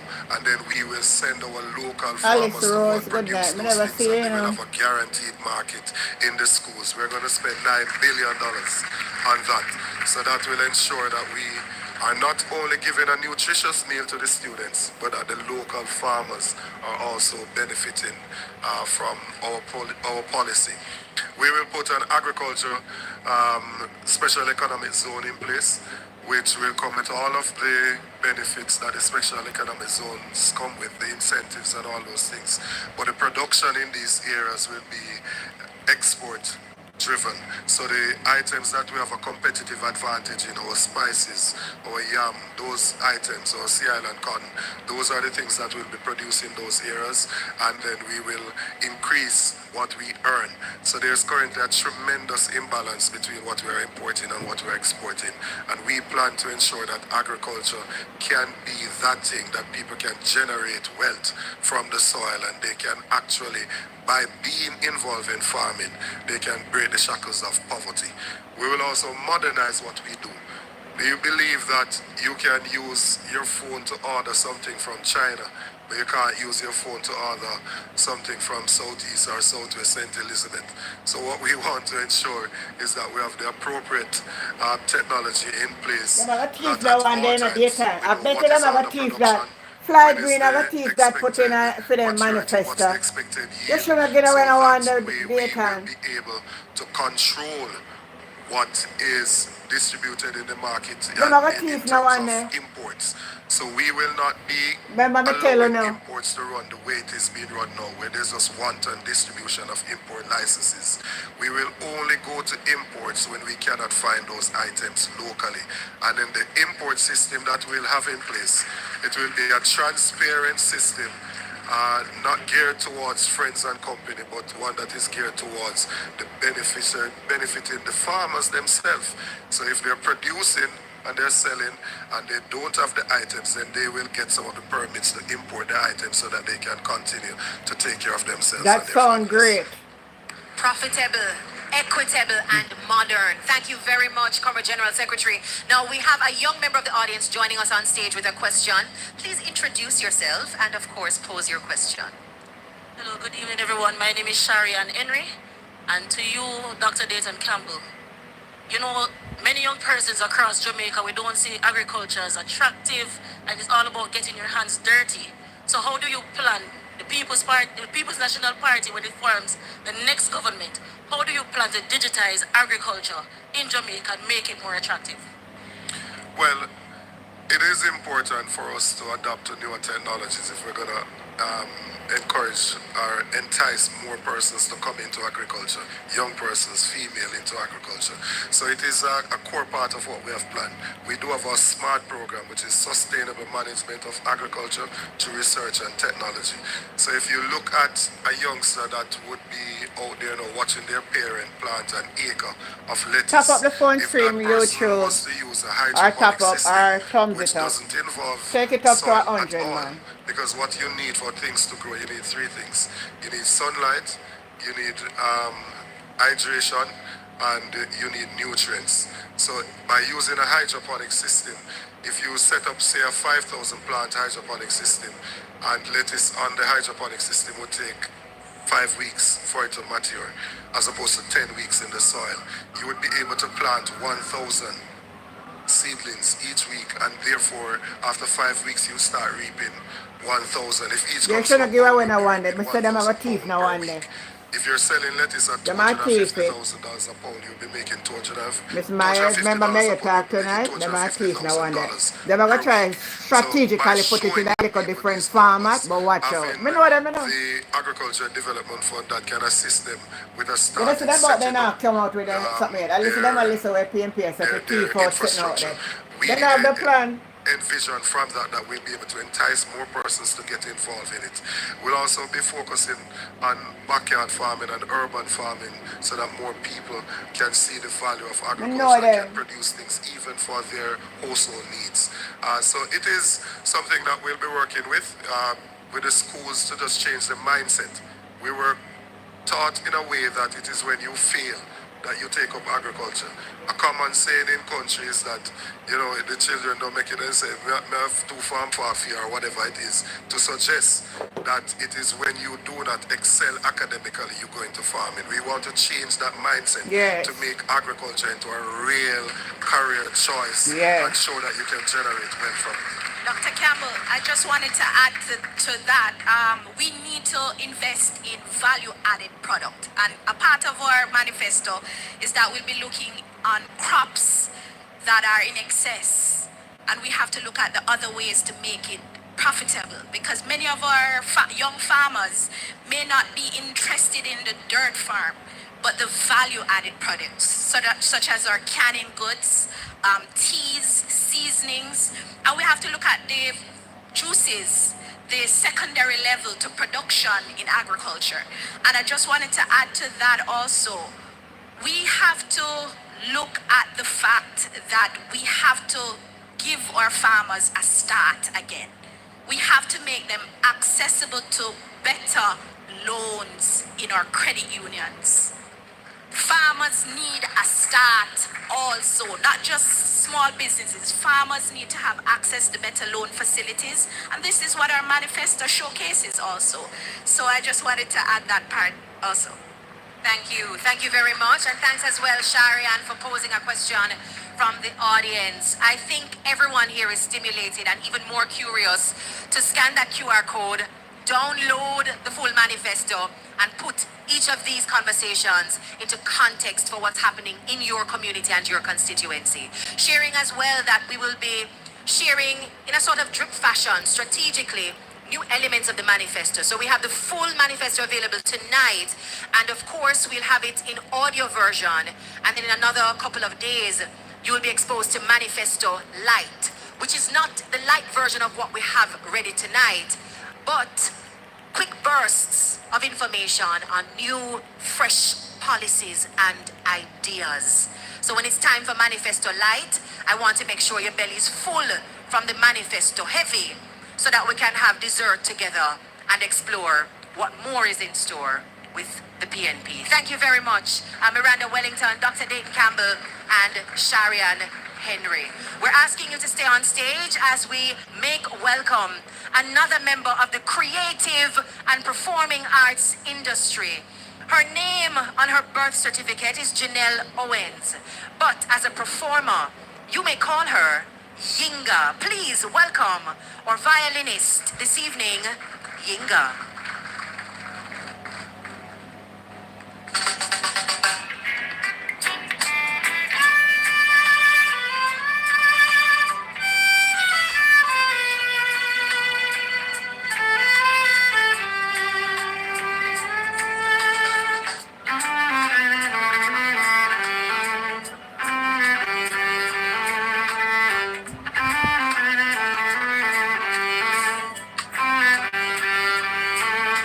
What an awesome afternoon.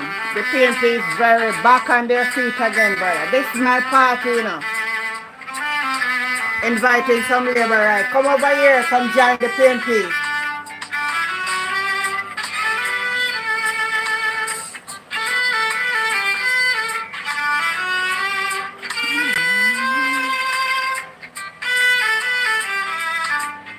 We're not playing a game. We're not playing a game.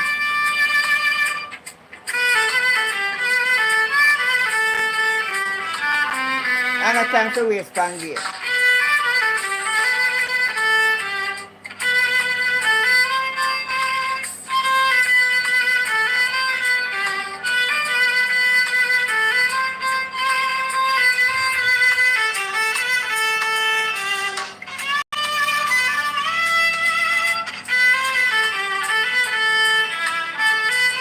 Yeah, no, yabba yabba. Tell them again.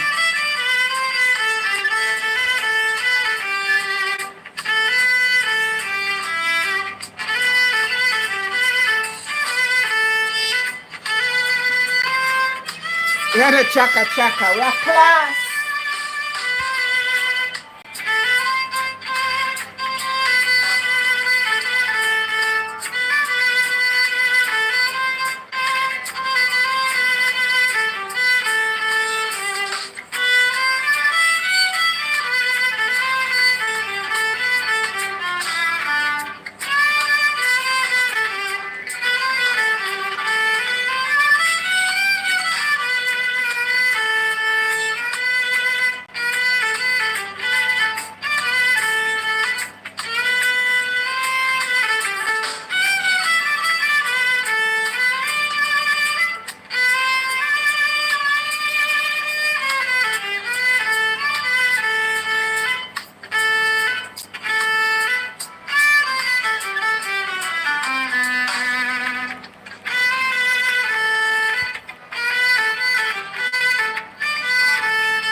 PNP mash up like Democrat Party, but you still a come on my channel. You're not no shame. Come off here. Please keep the applause going, ladies and gentlemen, for the young, creative, and talented Yinga.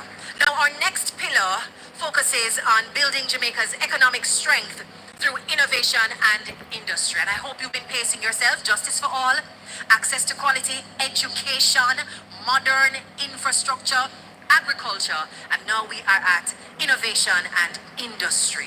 It's important for us to transform our economy, create new sectors, modernize traditional ones, and ensure that Jamaicans like Yinga, like Jody and Pantry, who have creative impetus and talent, have the opportunity to access resources and global markets. So I invite, in this section, we will have two speakers actually, but I will invite first the Member of Parliament for Western St. Andrew to share the vision we have for innovation and industry. Please welcome Mr. George Anthony Hilton.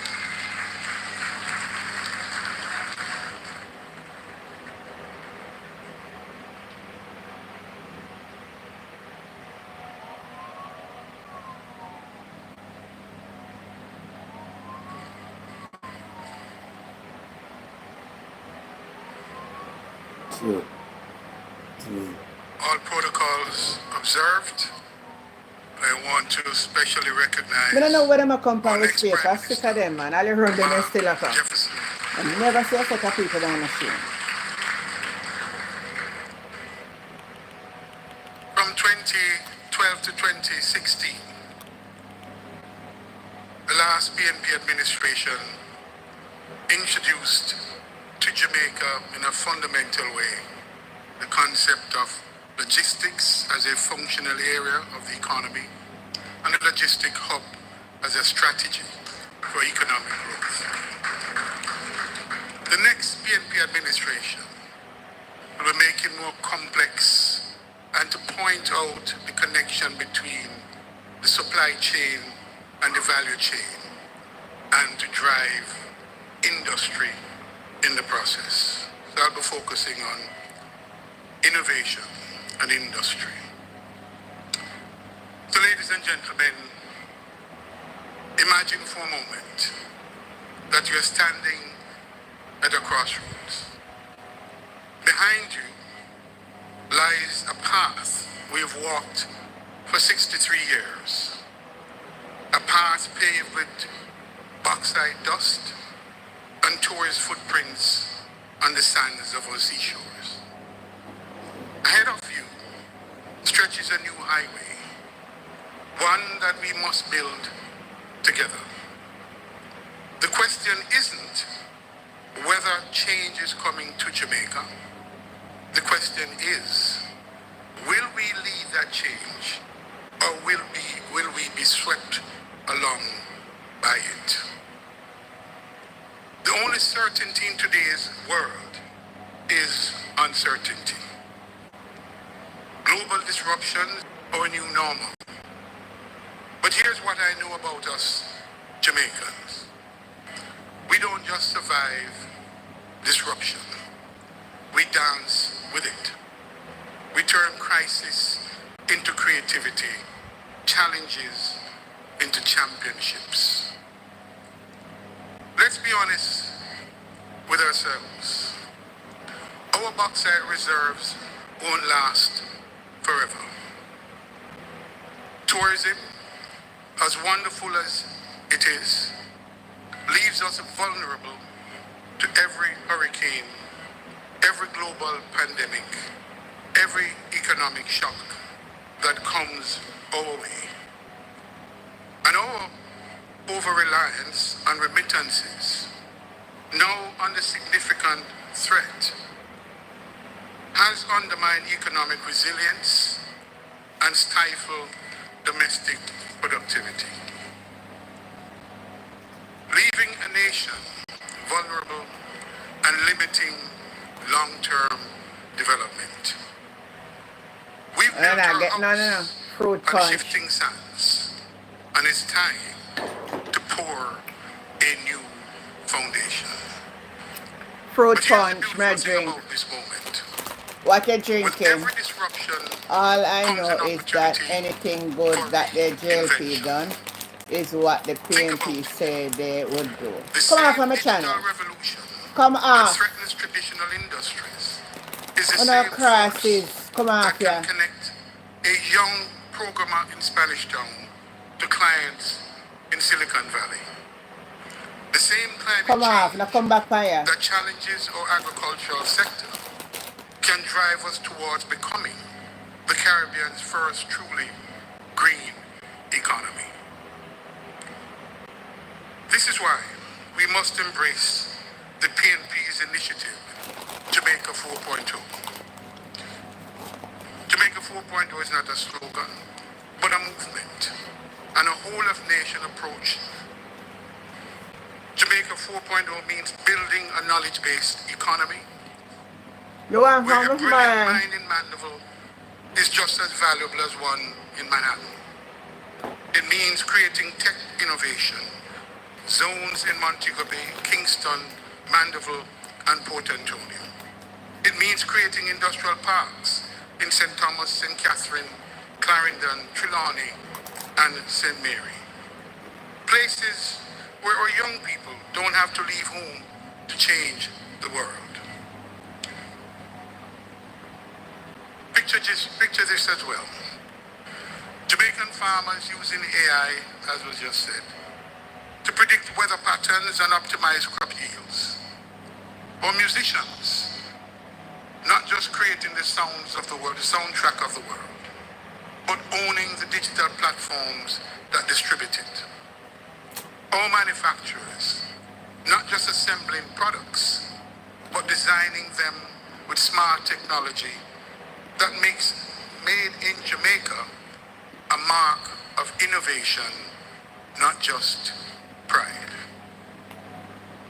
Recently, I met a young woman, let's call her Keisha, who created an app that helps small farmers connect directly with restaurants in Kingston. She didn't need $1 million loan or a foreign partner. She needed what Jamaica 4.0 will provide: reliable internet, access to training, and a government that says yes instead of wait.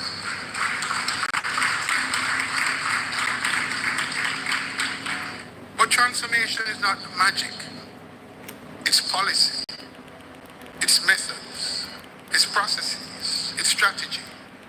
It's all of us working together. We will modernize our existing trade agreements and widen our market access and reduce trade friction and boost Jamaica's competitiveness. We will develop our modern industrial strategy to help us seize the most significant opportunities and create the most favorable conditions in key sectors for the companies of the future to emerge here in Jamaica. A PNP government will revamp Jamaica's global image, damaged over the past 9 years. Yeah. To promote Made in Jamaica as a badge of quality and reliability, and launch an aggressive country branding and investment promotion campaign. Not orange juice. Logistics is the lifeblood of It's modern fruit commerce. punch. And Jamaica is uniquely Dave Brown, a positioned fruit punch. See, to on be the its orange juice, beating you see? heart in the Americas. Fruit We punch. will build logistics hubs that position Jamaica as a gateway between the Americas and the world. It tastes nice. We will create over 100,000 direct jobs and 400,000 indirect jobs, not in 5 decades, but in the next decade, anchored in a bold SEZ infrastructure strategy. We will modernize agriculture, as was just discussed, so our farmers don't just grow food, they grow opportunity, wealth, and food security for all. We will establish a National Logistics and Supply Chain Council and National Innovation and a National Innovation Fund, because every breakthrough starts without someone who dares to dream differently. Let me say it clearly. Because every breakthrough starts with someone who dares to dream differently. We will reform our education and workforce development systems. Good night. Because you can't build a 21st century economy with 20th century skills. This is our moment. This is our choice. This is our Jamaica 4.0.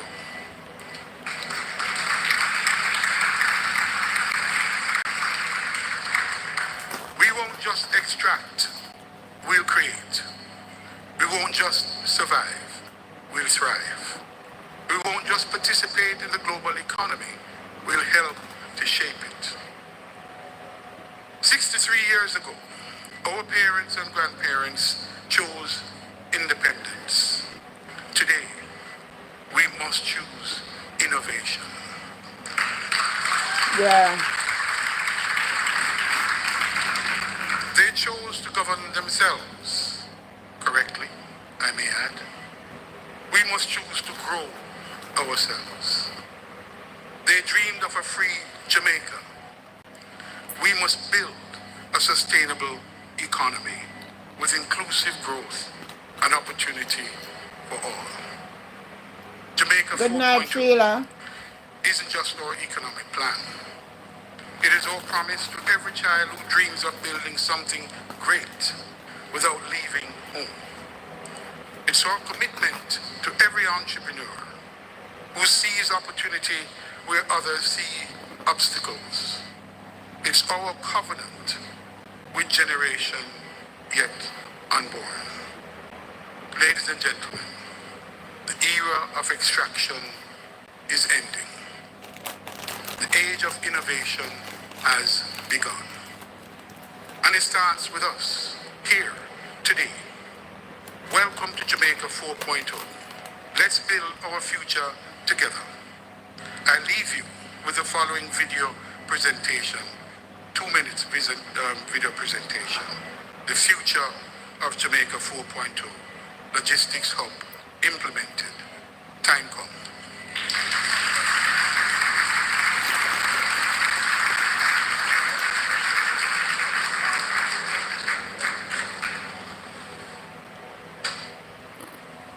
The Jamaica 4.0 Growth with Opportunity program breaks new ground.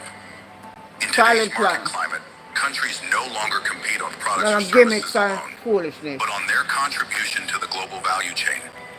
Goods and services are no longer produced in a single location. They are assembled and delivered across a network of territories, each adding value to the final product. This global value chain is driven by opportunity. Jamaica's government must therefore create an internationally competitive business environment to join and thrive in this chain. Policy decisions directly influence foreign direct investment and, by extension, impact both local and international investor confidence, especially among multinational corporations.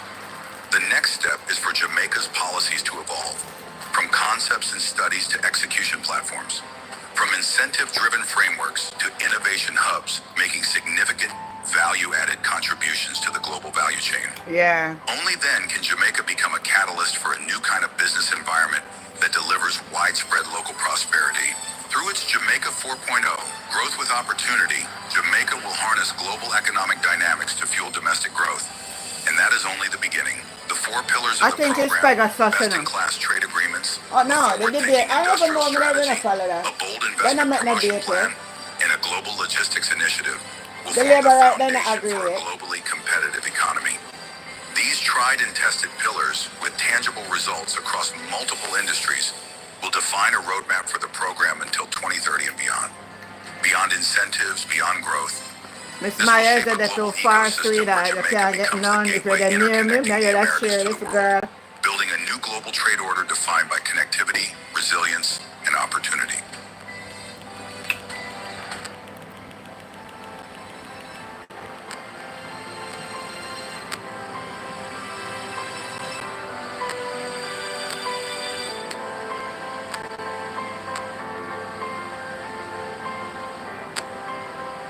Yeah, them not decide. The PNP agree, them not decide yet.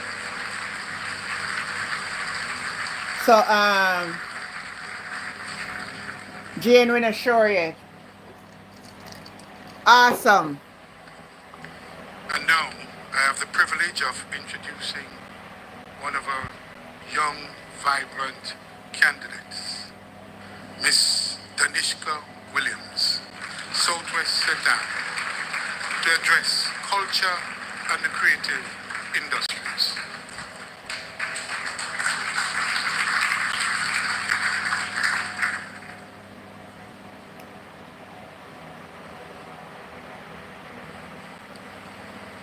Good evening. Let me also observe all protocols, but a very special good evening to our next Prime Minister of Jamaica, Comrade Mark Golding. Jamaica's cultural identity Angela like is one hear of that, our you know? greatest Angela like it. treasures and one of our Angela like most hear some Mark going to be the next valuable Prime Minister of Jamaica, you know. From the pounding heartbeat of reggae and dancehall that moves people from here in Kingston to Tokyo in Japan, to the bold colors and textures of our fashion, from theater that brings stories to life, to, to dance floors that unite strangers in joy, from the wisdom of our storytellers and the brilliance of our designers. Our culture carries the spirit, the voice, and the vision of our Jamaican people. Culture and the creative industry can no longer be viewed as just a matter of pride. Culture and the creative industry has to be viewed as an area of opportunity to help our Jamaican people thrive. The global creative economy is valued at more than $3 trillion US. Yet we know that in Jamaica, with our passion, our unmatched talent, and our originality, our Jamaican people deserve better. They deserve more.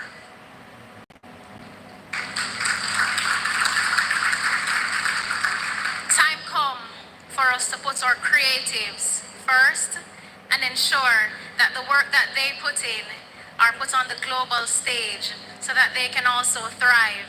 Because as Bob Marley has done, we know there are many other creatives in Jamaica that can do the same and more. True, the People's National Party believes that culture and the creative sector are not just about entertainment and artistic expression.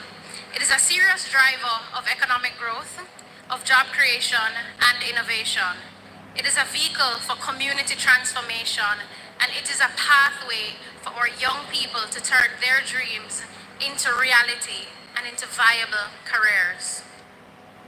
Today we say time come to invest in our people, to protect their work and to build the infrastructure that will take Jamaican culture further than ever before.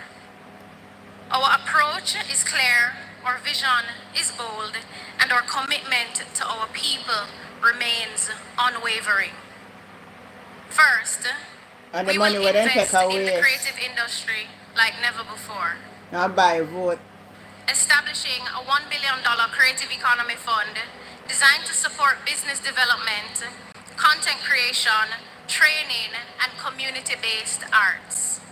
We will create a creative industry park and music heritage museum in none other than Trenchtown, honoring our icons while nurturing the next generation of talent. And across the island, from Portland to St. Anne to Westmoreland, we are improving small studios, creative hubs, and community venues, so no corner in Jamaica is left out of this creative movement. Great plan for the country, and secondly, as one of the youngest candidates here, we are proud to say that we will also be investing in our young people, placing special focus on youth employment and capacity building. We will open doors for our young people through internship and mentorship in every creative field. We will retool the Creative Production and Training Center, the Media Technology Institute, with cutting-edge training in film, animation, in music, and audiovisual production. And from early childhood classrooms to adult learning centers, we are prepared to expand the cultural curriculum. Because creativity is not just an inborn gift. We know it must be nurtured at every stage of life. The third thing we will do is strengthen business development and regulation for creatives. Through Jamaica Creative, appreciate you. Through Jamaica Creatives, we will help artists and innovators become investment ready and market their work globally. We will introduce a national business certification program for creatives, revise outdated trade policies, create special entertainment zones that are properly planned with community input. And I've identified one in my constituency, and I know my colleagues have done the same. And we will simplify entertainment licensing through a single national system. Fourth, we will ensure policy reform and institutional strengthening. We will reinstate and empower the National Cultural and Creative Industry Commission, streamline government agencies to remove duplication. And if you're in the industry, you know how important that is. And ensure that public funds for creative projects are spent transparently and fairly. Yeah. Let me go again. We will ensure that public funds for the creative projects are spent transparently and fairly. We will repatriate important Jamaican artifacts held overseas and modernize our museums and galleries. Yeah, man, I would do talk about that, you know. We will bring back Just when they were talking about the museum, them in so Jamaica our need young to come people alive. can put the devices down and experience the richness of our Jamaican culture firsthand. Lovely plan.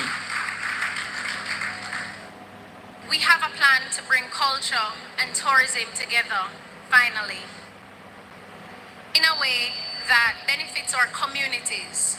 We will work hand in hand with the Ministry of Tourism to reinstate and promote community festivals to ensure that Jamaican culture is at the center of our tourism in a long while. So when my tourists are going to Bob Marley in 9 Mile, they can stop in Alexandria and enjoy some opportunities and some good fun with my constituents. And finally, we'll give national recognition to two giants of Jamaican culture. We will confer the honor of National Hero on the Honorable Robert Nesta Marley, who, might I add, is from my constituency, and the Honorable Louise Bennett Coverley, in recognition of their enduring legacies and the way they carried Jamaica to the world with dignity, authenticity, and brilliance. Ladies and gentlemen, the People's National Party understands this simple truth. Culture is not a side note. It's not a side hustle. Culture is the heart of our story as Jamaicans. It is the very heartbeat of this nation. When we invest in our creatives, we are investing in Jamaica's future. When we protect our cultural heritage, we are strengthening our identity. Brilliant. And when we take our talent to the world, The PNP we are claiming our rightful place stars in the global economy. So let us build a Jamaica where creative people thrive, our culture shines, and our economy grows. Time come for the creative economy to take center stage. Time come for Jamaica to lead the world, not just in rhythm, but in revenue, in recognition, and in respect. Jamaica, time come for our creatives. Thank you.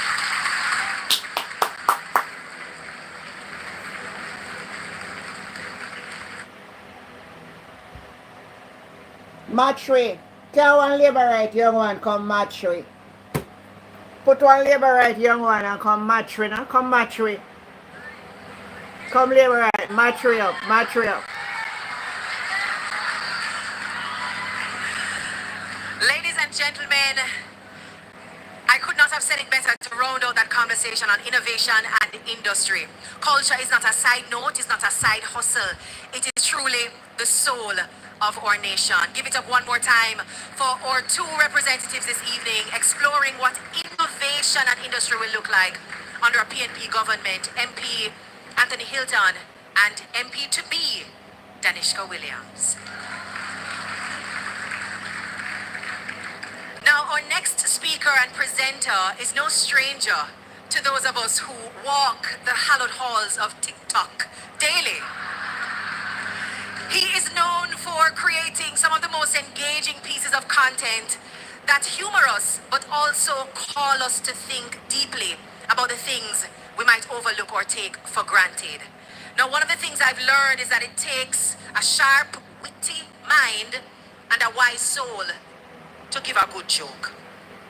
So, fun and joke aside, our next speaker is a serious leader, and he is deeply committed to not just reforming and tinkering and fiddling with our healthcare sector, but transforming it entirely, prioritizing a patient-first approach to how we treat with our vulnerable populations, and not just centering on healing the sick, but a focus on prevention and wholesome wellness.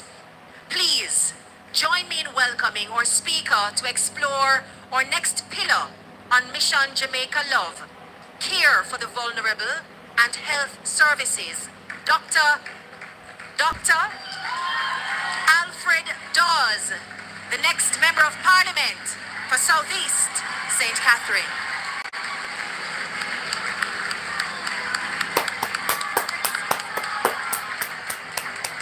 Yeah, Danishka did well.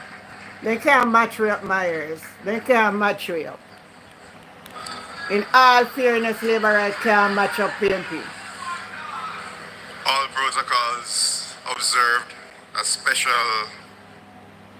greeting to the next Prime Minister of Jamaica. Comrades and Jamaicans here and online, good evening. I am not here tonight to sell a manifesto. I'm here tonight to invite you on a journey. It is a journey of creating a world-class healthcare sector. It is a journey towards good healthcare with dignity, where you are treated like and feel like Smaddy Pygmy. It is a journey to reform healthcare because for too long we have been kicking the reform can down the road, and now we are at the end of that road. We are reforming healthcare to meet the needs of the people, not what looks good with optics and marketing. The people have suffered long enough. They have cried too often. Billions spent with lives not saved, but friends enriched.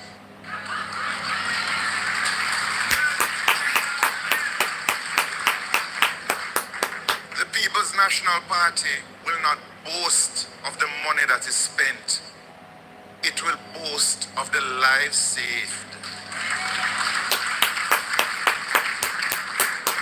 And I am not just here because you can read the manifesto. I'm going to say the team that is going to implement these policies care deeply about the health of the nation, led by a prime minister with medicine in his DNA. 3 generations of excellent doctors, with Sir John Golding planting the seeds that has allowed him to select a team that is going to go far beyond what Sir John himself did.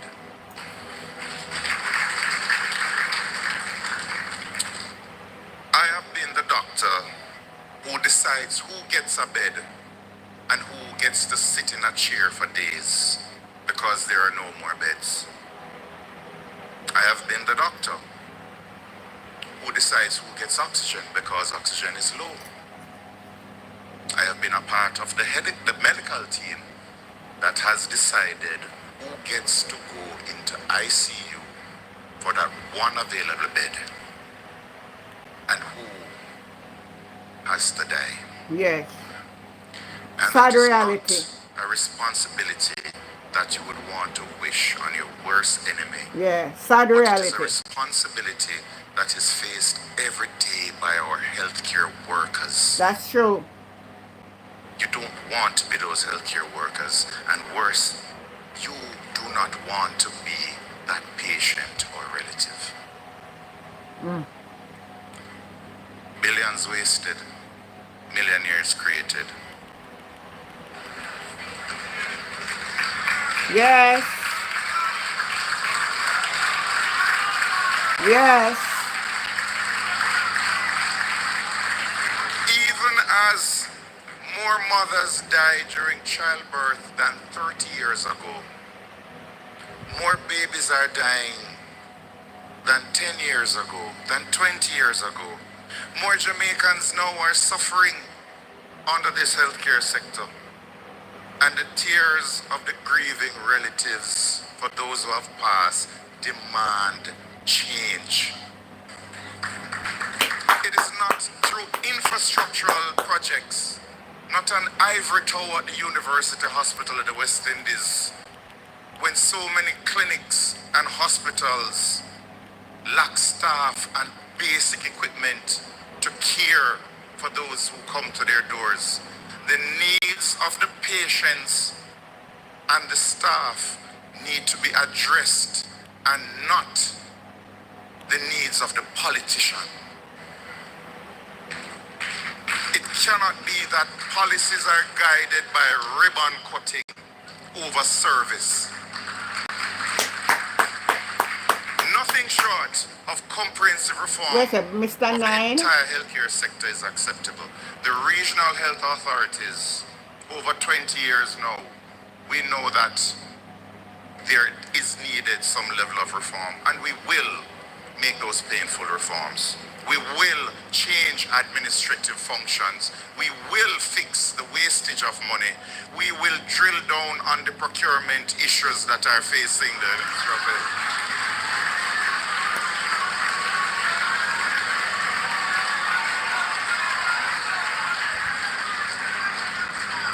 There will be a comprehensive review of how we fund the Ministry of Health and a comprehensive review of how we spend the dollars in the Ministry of Health. And above all, we will have care with dignity. And this means that you will have care with dignity from the womb to the tomb.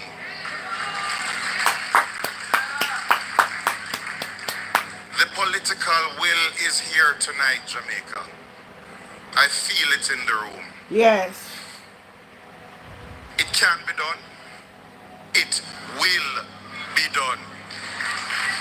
So I invite you, Jamaica, to journey with the PNP as we reduce waiting times for surgeries in A&E departments, in clinics, where we move patients out of chairs into beds,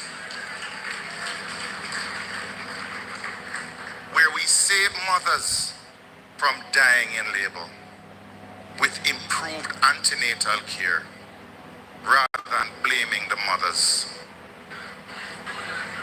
We will end the lies that a dead baby a day at the Victoria Jubilee Hospital is due to prematurity by building a proper neonatal ICU at the Bustamante Hospital for Children, for ensuring that timely surgeries and interventions are done at Bustamante, the largest pediatric hospital in the English-speaking Caribbean, by having a proper CT scan and MRI for the first time, instead of having those children and babies carted over in the cold air to KPH.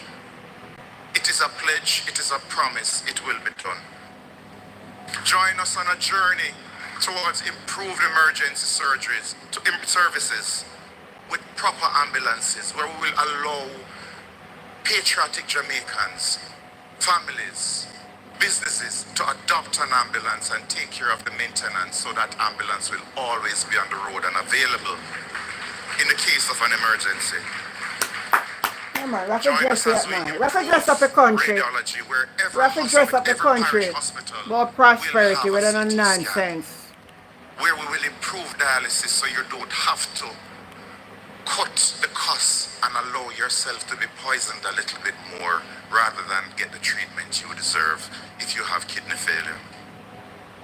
Join us on a journey towards dignity where you no longer have to go on Facebook and beg for blood donations. Join us for a health service where we work towards seeing a grandmother with a hip fracture, getting her surgery done because the implants are there, rather than waiting 3 months to come up with the money to buy those implants. 3 months, so people can ever buy? In 2 days.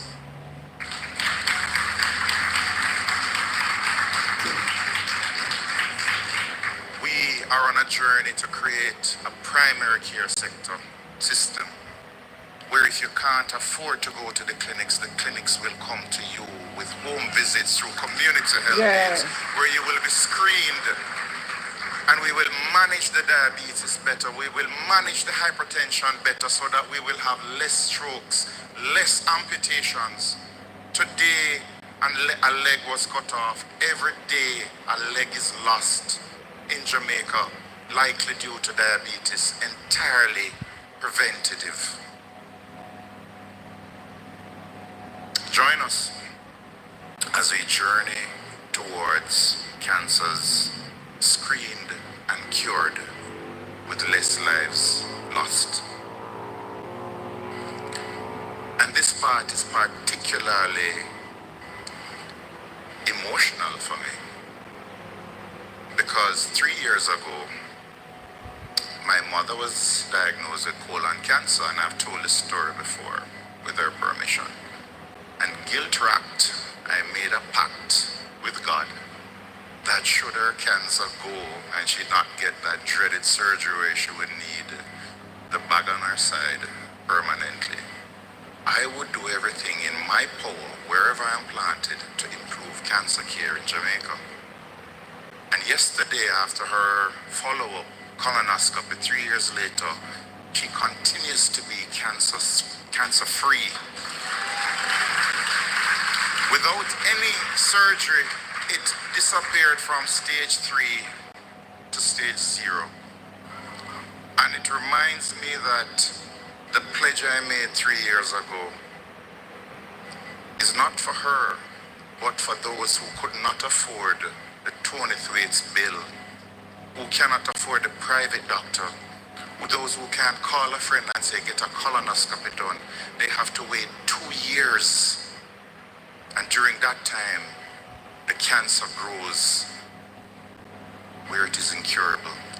It is the reality that is facing a lot of Jamaicans, and one that I have vowed to help to put an end to that misery.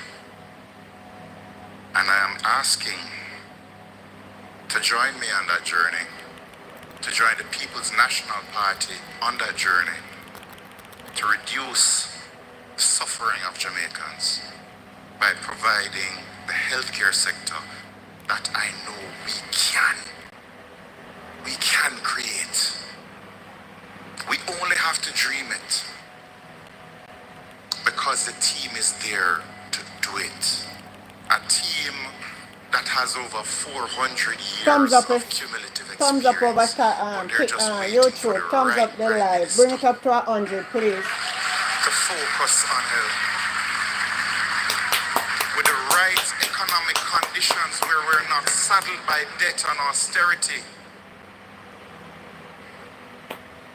I know, Jamaicans, that you are hurt, angry, and disappointed with the healthcare sector. But it is that same hurt, anger, and disappointment that gives us all hope. Because now you are demanding for the first time since universal adult suffrage, Yeah. that health be a priority One in a PNP. general election. And with this awesome responsibility of who forms the next government hanging over both parties' heads, it is for Jamaicans to choose the team who they believe cares more about their health rather than the gimmickry and the ribbon cutting.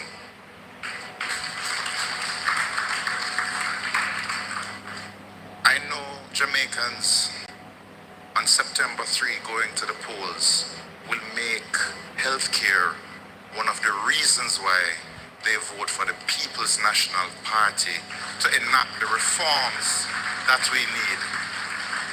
Our parents, grandparents who have gone before us, they demand it.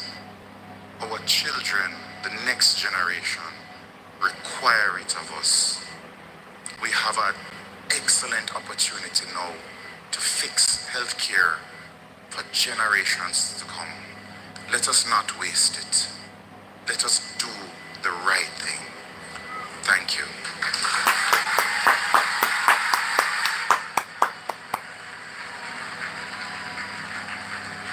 Yes, Jackie, brilliant. Brilliant. One PNP we set over here, sir. Brilliant. Class. The man for the mission and the moment, ladies and gentlemen, you heard it for yourselves from Dr. Alfred Dawes. For us, as a People's National Party, health is more than just hospitals and medication. It's about the human being, or Jamaican brothers and sisters, mind, body, and spirit, supporting them through wellness and long, healthy lives. One more time for Dr. Dawes. Now, before we move to our next pillar, I want to take a moment to reflect on the values that have to guide us as leaders and citizens. At the heart of good governance is integrity. Yes. A commitment to serve with honesty, fairness, and respect for every Jamaican. These are not just political ideals, but they're promises that we're making to our country. A pledge, if you will. And one of our clearest expressions of that promise is actually found in the Jamaican National Pledge. Now, if you watched the Grand Gala through and through, you may have seen a disruptive advertisement with our next Prime Minister at the center, reciting same. As a reminder to keep ourselves accountable to the people that we serve, I invite you to stand as we cue up the playing of our Jamaican National Pledge.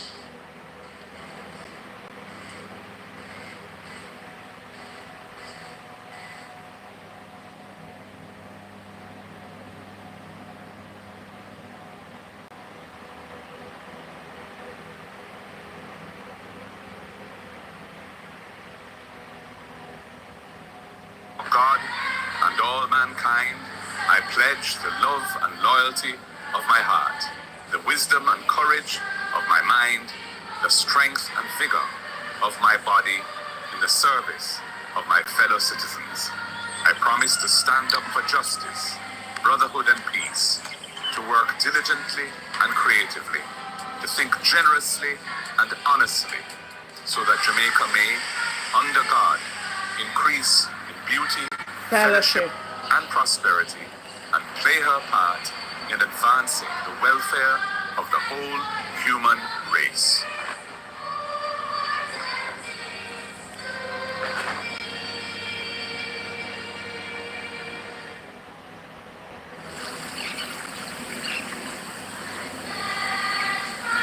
Before God and all mankind, I pledge the love and loyalty of my heart, the wisdom and courage of my mind, the strength and vigor of my body in the service of my fellow citizens. I promise to stand up for justice, brotherhood and Next peace. pillar, the final A in Jamaica, as we explore Mission Jamaica Love, accountability in governance. Please welcome a man most suited to speak to accountability in governance, or President of the People's National Party and leader of the opposition, a man who has led with integrity and vision, Mark Jefferson Golding.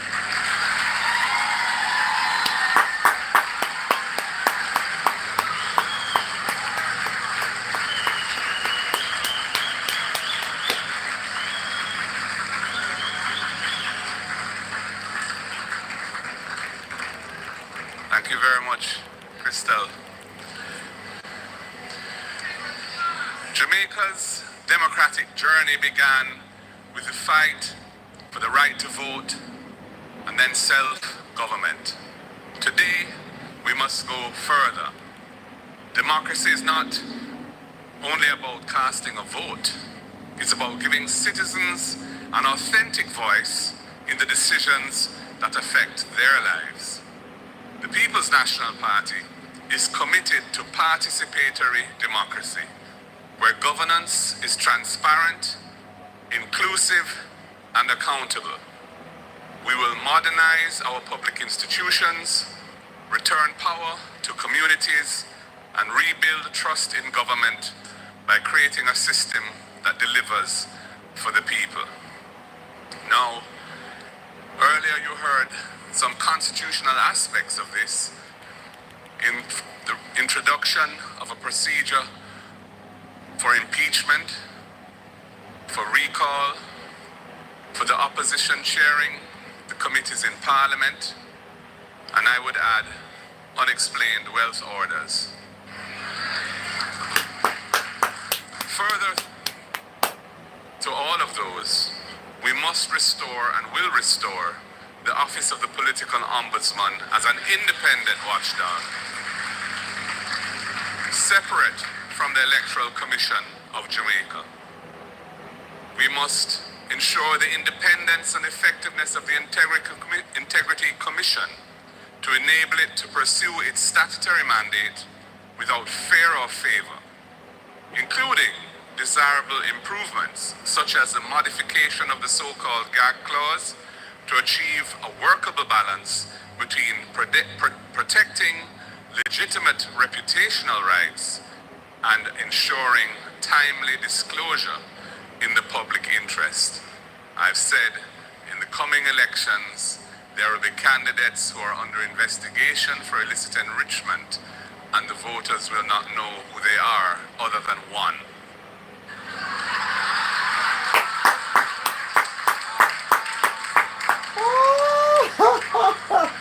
What a mess.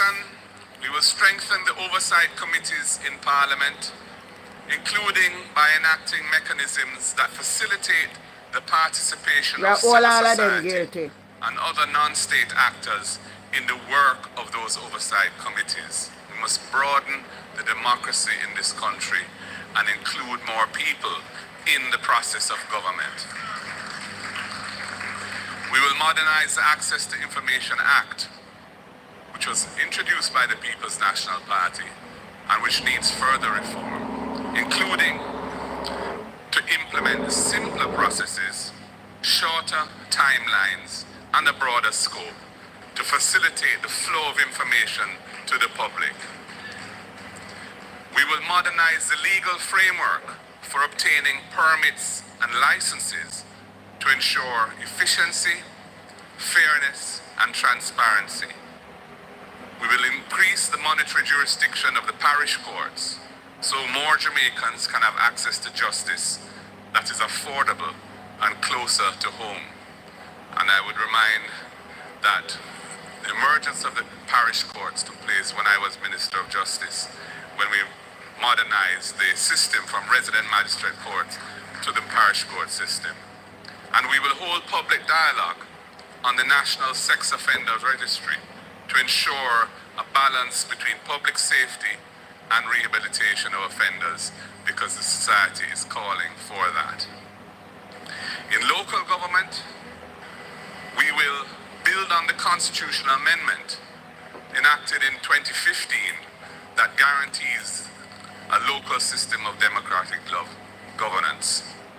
We will review the 3 strategic laws that we passed under Portia Simpson Miller: the Local Governance Act, the Local Government Financing and Financial Management Act, and the Local Government Unified Service and Employment Act, with a view to making necessary adjustments followed by full enforcement of their provisions, which has not happened yet.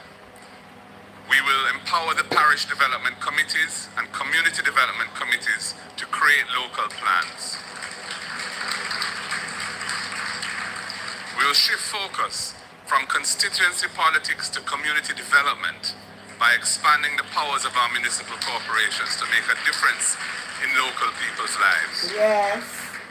And we will establish a national People's Assembly, including diaspora representatives, to review laws and shape policy impacting local communities. We will introduce participatory budgeting and local planning, where citizens help to decide the spending priorities, which is contemplated by the 3 strategic laws. And we will create stronger accountability measures for local government, linking funding to measurable performance. Jamaica is demanding broader inclusion alongside greater accountability and integrity in public affairs. And the People's National Party, under my leadership, will deliver on that broad Dre, good night. Thank you very much. Yes, nice side, nice side. Integrity we need. We need integrity in the house. Which one is me for black? Please black political or I don't know what them crosses liberals and they come up from the channel, you know, man. Are we wrong with them, man? God Almighty.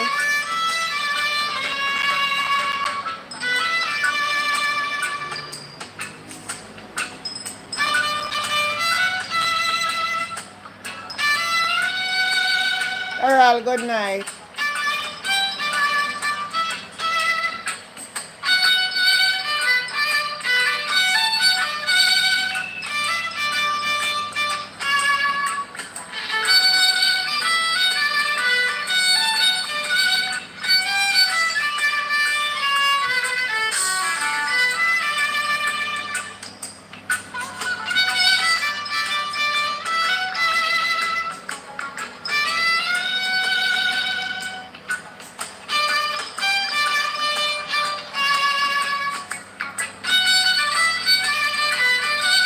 So them just love follow people channel and crosses them.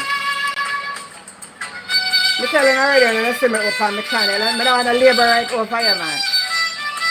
I'm just tormented.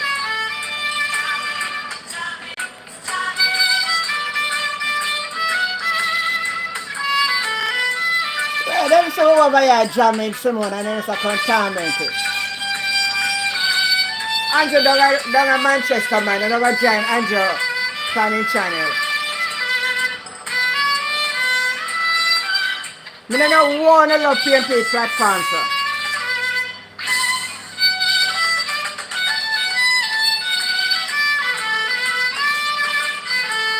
Alright, good night.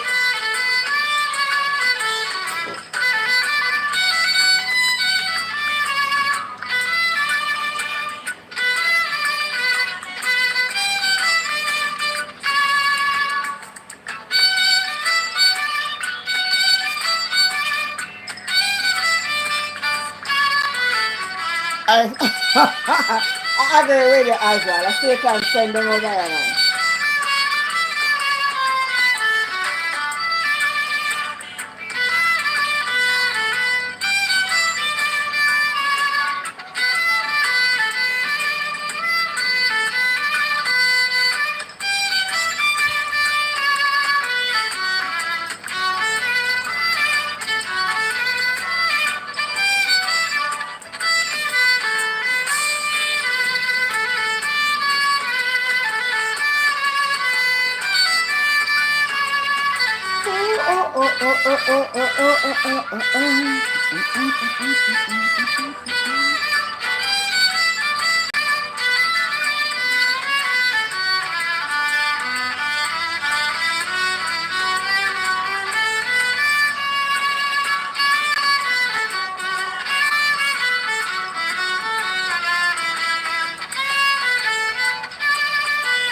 say, man. They can follow for true, Simone. Yeah.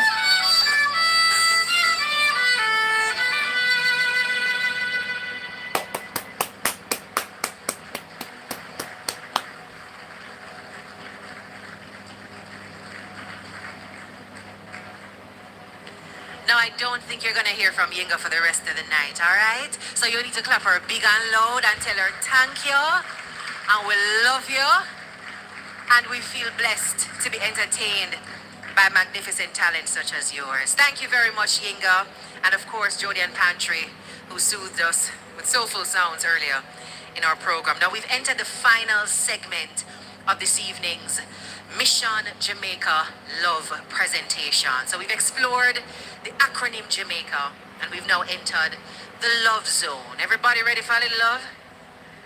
I hope so. Our next pillar begins with the letter L, and it signifies land, housing, and ownership.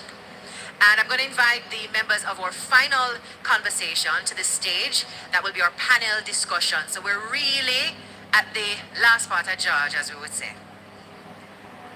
So I'm inviting to join me on stage and to share with you this evening on a topic that is very close to home for all Jamaicans, because that dream to have a piece of the rock that you can call home and call your own is a national desire.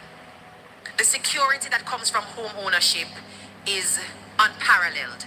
And this pillar is really about turning the dream of owning a home into reality for thousands of families across the country.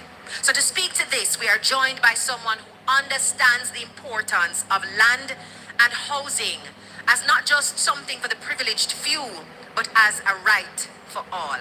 He has been a strong advocate for the fairness of land distribution and for housing policies that give ordinary Jamaicans the chance to own and build. Please welcome, ladies and gentlemen, the Member of Parliament for Southwest Clarendon, Lothan Cousins.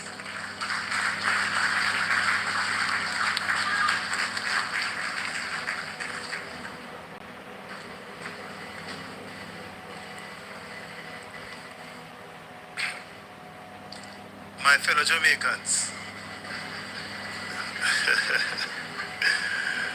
comrades, all members of the diplomatic corps and party leader Mark Jefferson Golding, next Prime Minister of Jamaica.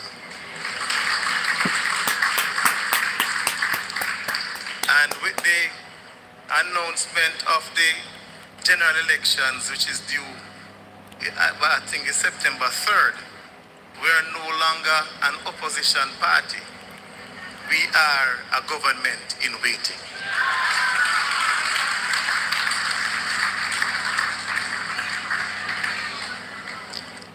We are also not a party of hype. We are a party of substance. And the substance is clearly outlined in the manifesto that is presented today. What we are presenting are workable solutions that is going to impact thousands of lives over the next 5 years. Hope is a bridge between today and tomorrow. Land and housing represents that bridge. It represents that hope. Thousands of Jamaicans over centuries have been disenfranchised. A system was created to deliberately deprive thousands of Jamaicans of land ownership. Our founding father, the Right Excellent Norman Washington Manley, recognized that. He championed the cause.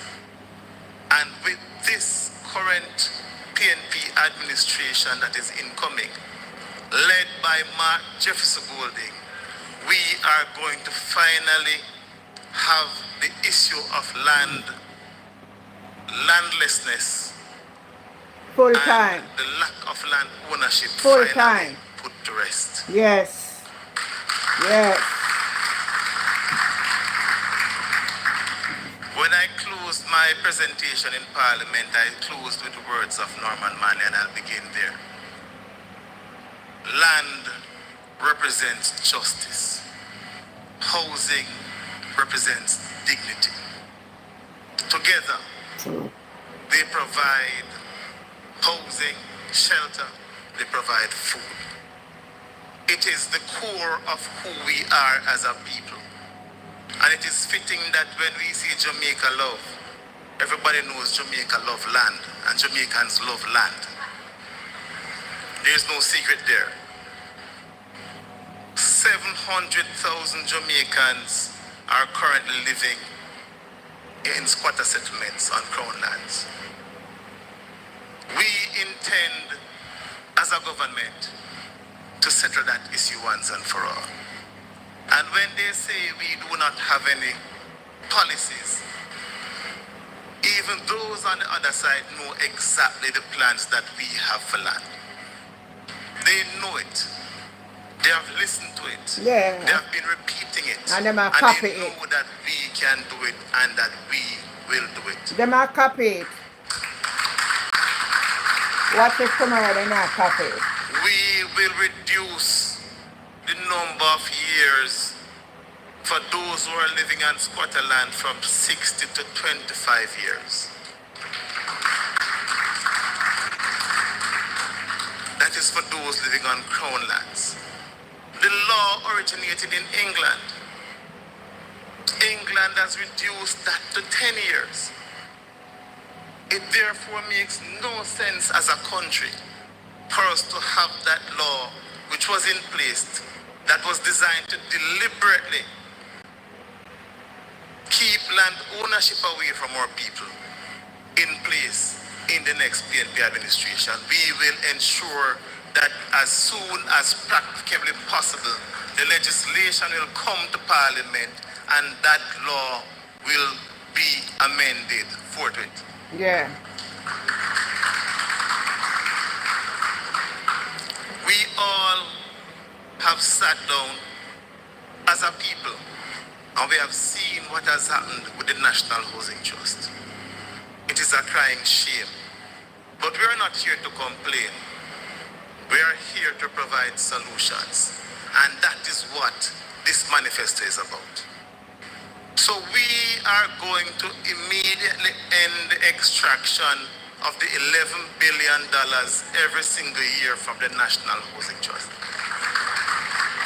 We are going to restore the National Housing Trust to its core mandate. All of you in Jamaica and across the world would have heard about our Rent to Own initiative.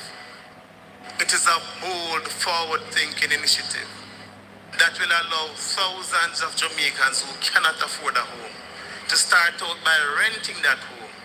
And after 6 months, after you have demonstrated that you're able to cover the rental expenses, that will be converted to a mortgage, and you will now be paying a mortgage monthly and owning that piece of land that you're on.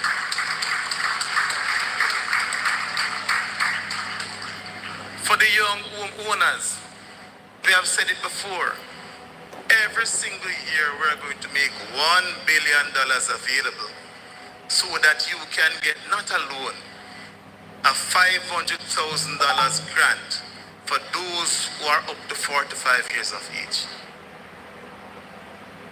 That will help you to cover the expenses to purchase a property. It is trite, it is settled that we have been advocating these policies. And we need to remind the Jamaican people that is us, this government in waiting, that is going to implement these policies and create a better life for all Jamaicans. Yeah.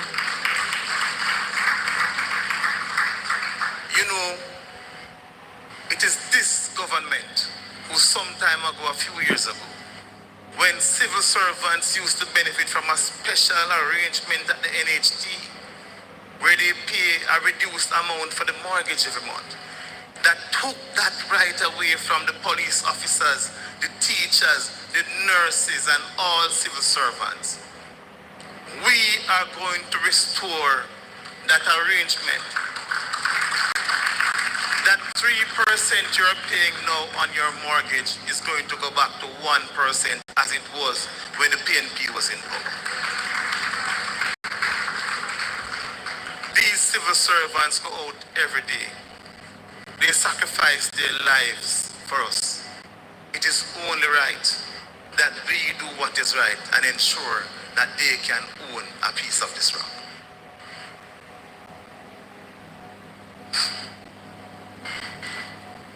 This PNP government in waiting is going to provide also special arrangements for persons with disabilities. So the same arrangement as it relates to the civil servants will also apply for those persons who have disabilities, so they can benefit from a reduced mortgage payment and they'll be able to also own a home. We will grant public sector workers a 3-month grace period so that when you have purchased that home, you will have to wait 3 months before you pay your first mortgage payment. That will give you the opportunity to do little modifications to the house, make the house as comfortable as possible. Because we intend to construct 50,000 starter homes in the next 5 years. And with these starter homes, you will need the extra cash. So, we believe that housing is a right as a party. We are committed to the cause. You have a decision to make on the 3rd of September. Take a look at the manifesto. Listen to the policies and the plans of the People's National Party. The decision is clear. Time come for a better Jamaica. And time has come for the People's National Party to be restored to its rightful place as the governing party for Jamaica. The word is love.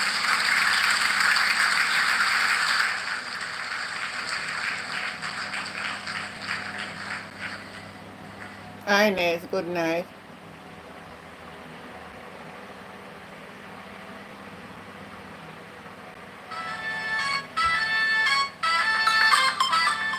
Jamaica.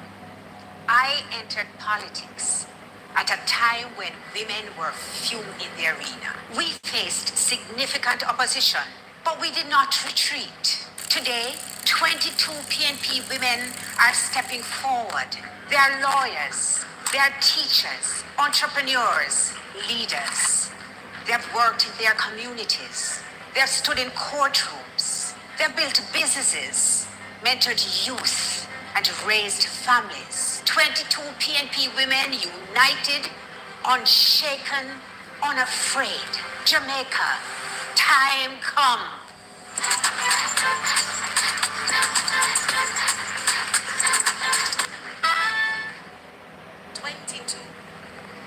22 of our candidates are women candidates heading into the next general election. I am sure the president of the women's movement, Mrs. Patricia Duncan Sutherland, is happy with those statistics, yes?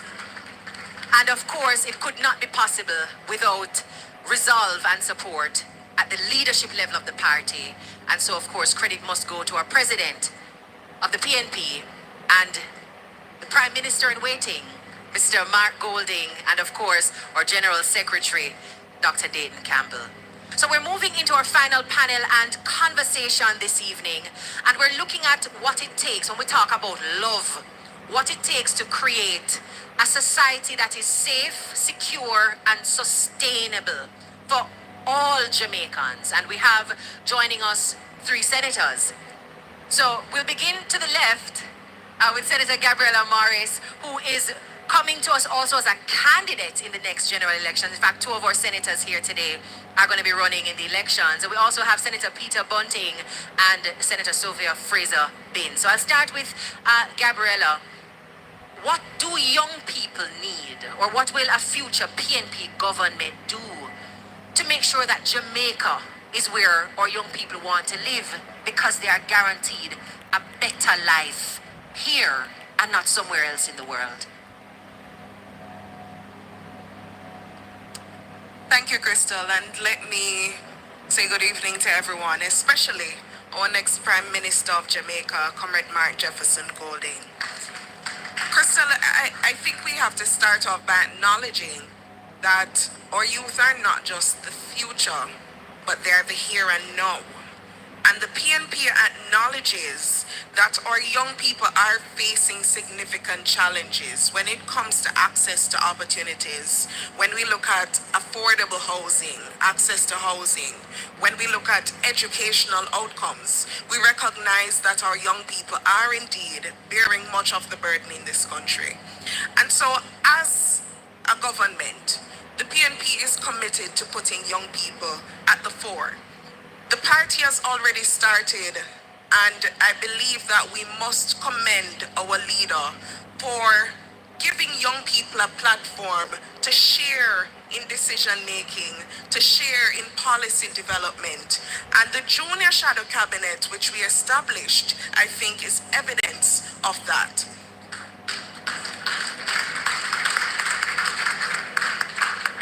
We have taken an approach as a party that focuses on 4 key areas of youth development, education and training being the first. And one of the things we are committed to doing is reforming our curriculum in this country, because we know that we have to prepare young people for the world ahead and for the jobs that will take precedence in the modern world. And so the PNP will be focusing on reforming the curriculum to include subjects such as climate science, looking at artificial intelligence, because we believe that we must equip our young people with these skills so they can compete not just locally but internationally. One of the things that we have also looked at and committed to doing is the reforming of heart.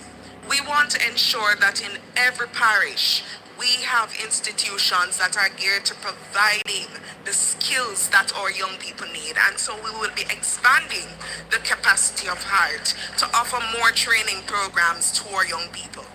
Another area of focus that falls under our education sector is that we want to look at digital literacy, because we know that we are in a technological age, and our young people, in competing and being equipped, we must train them with those skills. And so we will be focusing on a national digital literacy program which will cater to 25,000 young people, and we aim to reach that target by 2029. We're also looking at a critical area of focus, which is job creation, entrepreneurship. And we recognize that there has been much buzz about record low rates. But one of the challenges that persist, especially for young people, is that while jobs might be available, these jobs are highly unstable and they also offer low wages. Our young people don't want to stay in a country where they have to be fighting to survive, fighting to make ends meet. And so one of the things that we are committed to doing as the next government is focusing on our entrepreneurs, because we want to encourage young people to not just be consumers, but producers, to create, to build, to develop. And so we will be implementing a national youth innovative fund, which will offer $1 billion and will be replenished annually. And that will focusing on supporting our young people who want to build businesses, who want to have startups, who are focusing especially on areas of technology, the creative industry. And we believe that this is a transformational program that will empower young people to build something for themselves. Yes.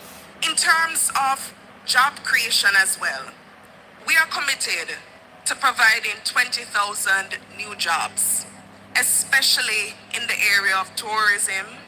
We're looking at agriculture as well as the creative industry. And I want to move, Crystal, to the third pillar, which we have discussed earlier.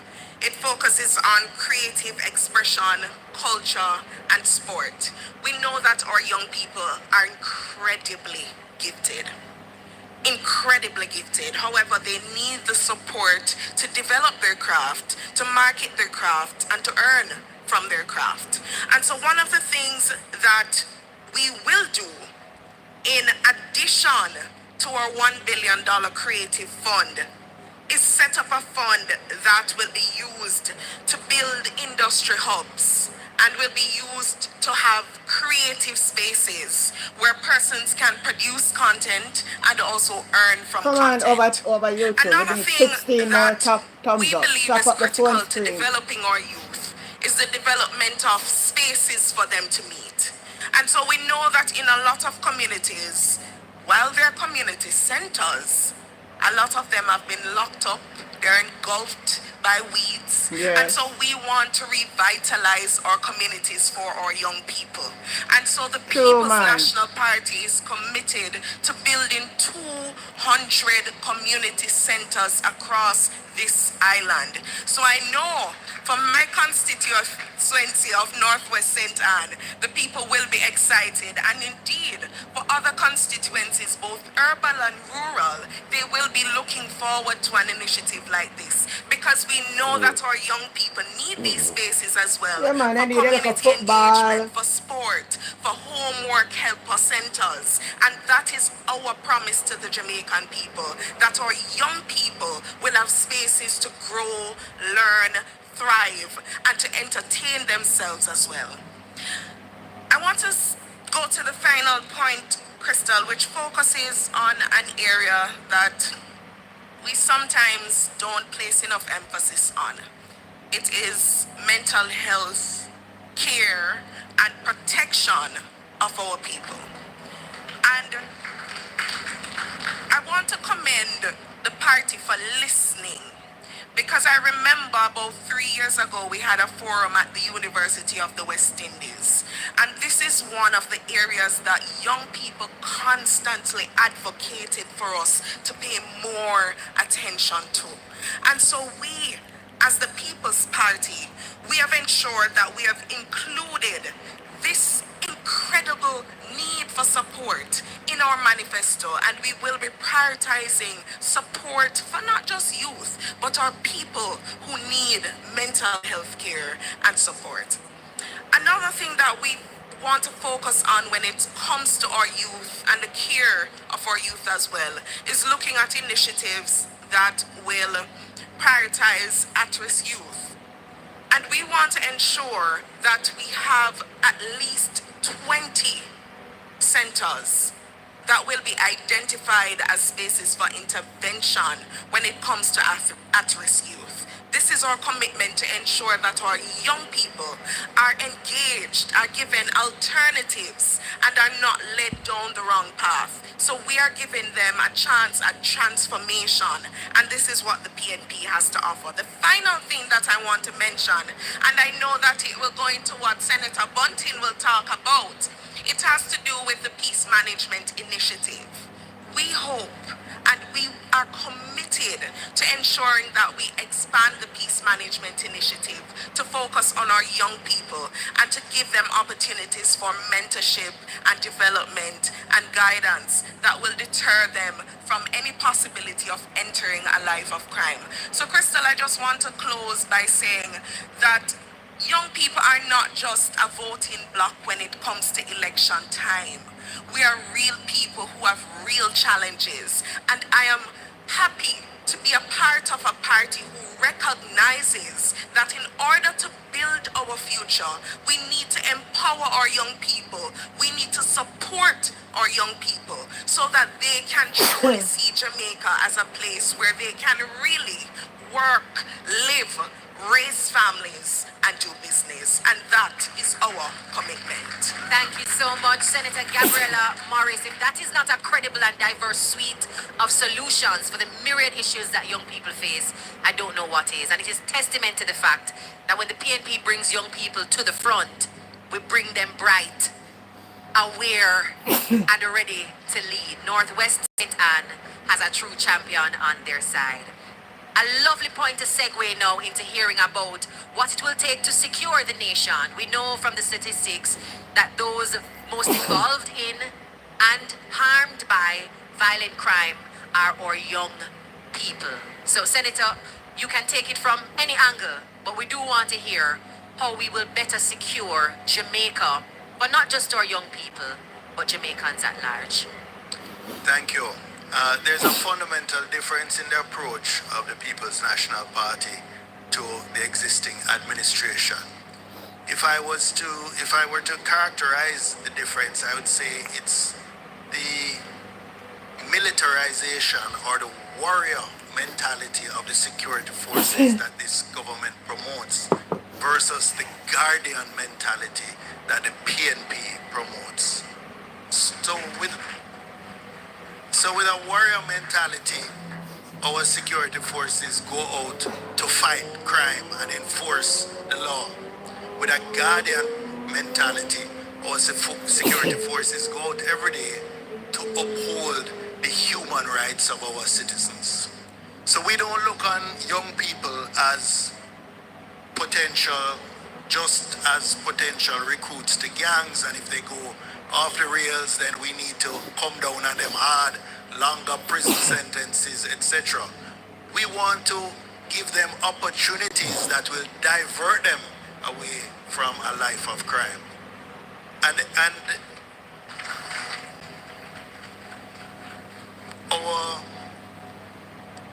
most of my colleagues have given a shout out to the next Prime Minister. But I want to give a shout out to the former Minister of Justice, Mark Jefferson Golding. Because he made some transformative laws. Actually, they were more about social engineering than fighting crime. For example, the decriminalization of ganja for personal use, and the automatic expungement of previous criminal records. That moved tens of thousands of young Jamaican, mostly men, from the margins of the economy and allow them now to get farm work card, to get visa, to be able to work in many financial institutions, etc. So our approach is not all about fighting crime, as important as that is. But in terms of sustainability, we're more interested in crime prevention, creating opportunities for our young people, investing in our communities, building our schools, ensuring that there are employment and training opportunities that are as attractive or more attractive than a life of crime. So this is really the fundamental difference in our approaches. And when you talk about the future, it can't be about a police force that's primarily into militarization and occupying force in our communities. We want safe communities, but we want them built on a foundation of trust between the citizens and the security forces. They will be partners in building Jamaica in terms of our human development, in terms of our infrastructure development, and in terms of the social transformation of many of these communities which are generating most of the violent crime today. Thank you very much, Senator Bunting. And now we are inviting Senator Fraser Binns to join the conversation. We're talking a lot about the future being with young people. But what will be the future of the world that they live in? We face severe degradation of natural resources. We're looking at unsustainable practices locally but also globally that affect the quality of life here on Earth for all of us. And as a small island developing state, Jamaica has to look critically at how we are managing our own natural resources, which will end up being inheritances for those to come. What are some of the big shifts that need to happen at a government level for us locally to preserve, protect, and extend this inheritance? Thank you so much for that question, Crystal, and good evening, everyone. And let me say good evening to our incoming Prime Minister, and also to applaud him, because the issue of the environment is really not something that you hear people talk about every day. But under the leadership of Mark Jefferson Golden, the environment has taken center place because he recognizes that we cannot have a conversation about education if our schools are hot, the children can't learn.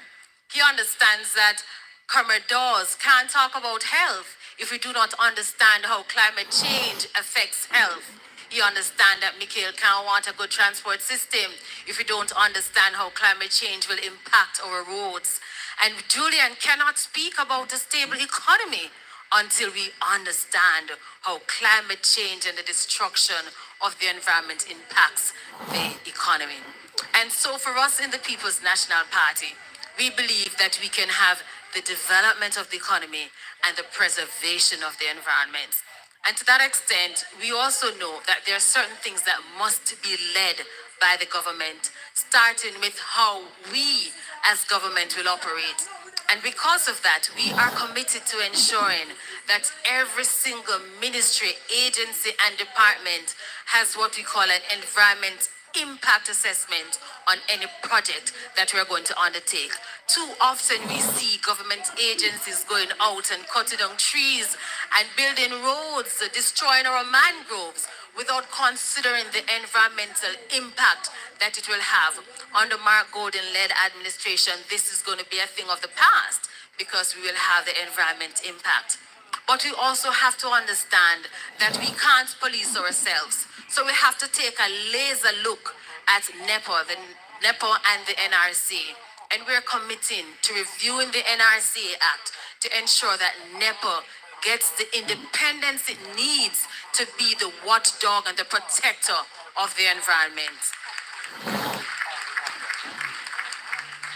We're also going to ensure that NEPA does not have to appeal to the Minister of Environment. We see the Bengal case where, notwithstanding the decision of NEPA, an appeal was made to the Prime Minister acting as the Minister of Environment, who reversed that decision with over 100 conditions. Under Mark Gordon-led administration, there will be an independent appeal tribunal where persons can appeal to independent of the Minister of the Environment. Data, research is important to us, and so we will, through NEPA, ensure that our decisions people are made intellectual. through in-depth research, which identifies You go on best platform, go practices. run gimmicks. One of the things that affects us in Jamaica is that so often persons hear that we did not know that they're going to build in our community. With us, we know that the involvement and the engagement of the citizen is important in decision-making process. And it's for that reason that we are committing to ratify the Escazú Agreement. This agreement really puts power in the hand of citizens. So it says that citizens must have information about developmental projects in their communities. They must have information, they must have the access to information, but not just access to saying here it is, but access in terms of the information should be made available in a form that is easily read and understood. We also believe that under the Escazú Agreement, that the citizens should have a right in the decision-making process. So they must say how they feel about any development project that will be taking place and access to justice. Too often we hear the outcry of persons who have an environmental issue and it either takes forever to be resolved in our court system. We are committed to implementing the Escazú Agreement so that access to justice in environmental matters will be obtained. For us in the People's National Party, we see the environment as a center around which development is going to take place. And we also understand what it means for the environment. We will also be working with our international partners because we know that Jamaica, as a small island developing state, cannot fight it alone. And that is why when Mark Golden becomes the chairman of CARICOM, he will ensure that CARICOM truly takes its place in the world in terms of negotiation. We will work with our diplomatic partners. We'll ensure that issues of climate justice, loss and damage are brought to the fore.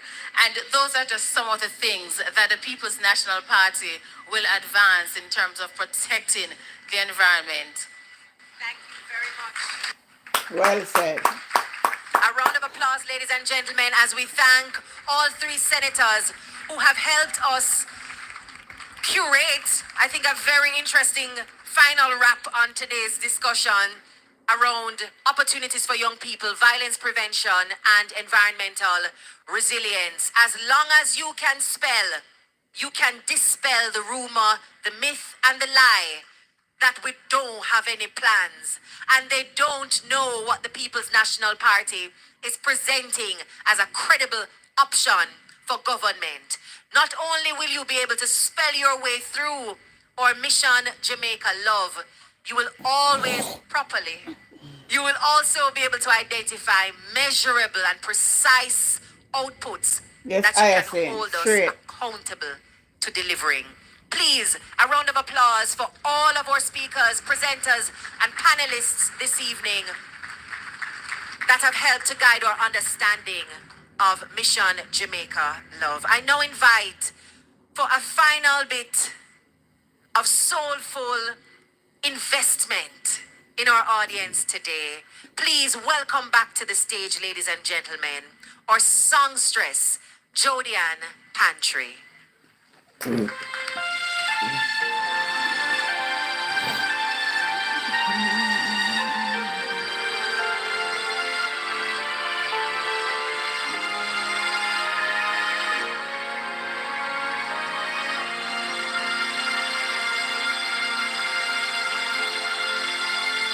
I pray you'll be our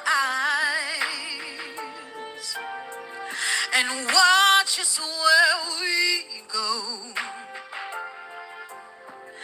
and help us to be wise in times when we don't know.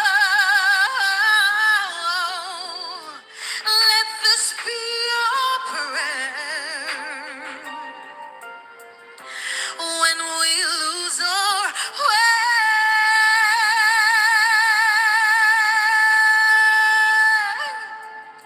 Lead us to a place, oh Lord, Lord, Lord. Guide us with your grace. Give us faith so we'll be saved. I pray you'll be your light and hold it in our hearts as stars go out each night. Remind us where we are. Let this be your prayer. When shadows Come on, then I got your bed to sleep for the hour. Why so me broke your tail watch politics? Oh my God.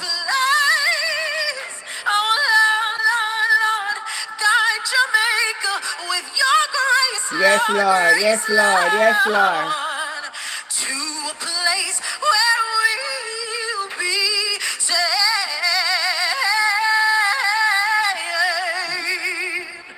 A world where pain and sorrows will be ended. And Oh, you every just got to one. heart Okay. that's broken will be mended.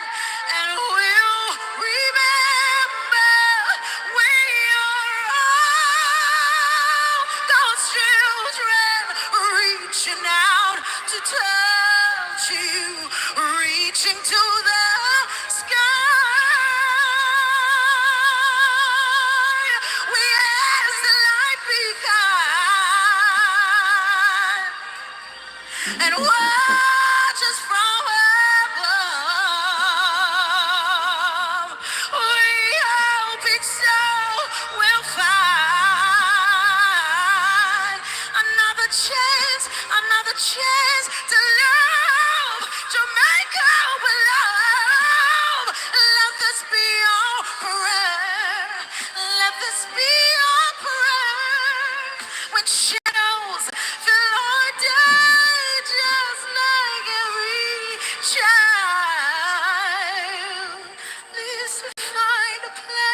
Oh, 3 to 11. Okay. Go with your grace, Lord, to a place where we'll be saved. Lead Jamaica, lead PNP to a place. Guide your people with your grace.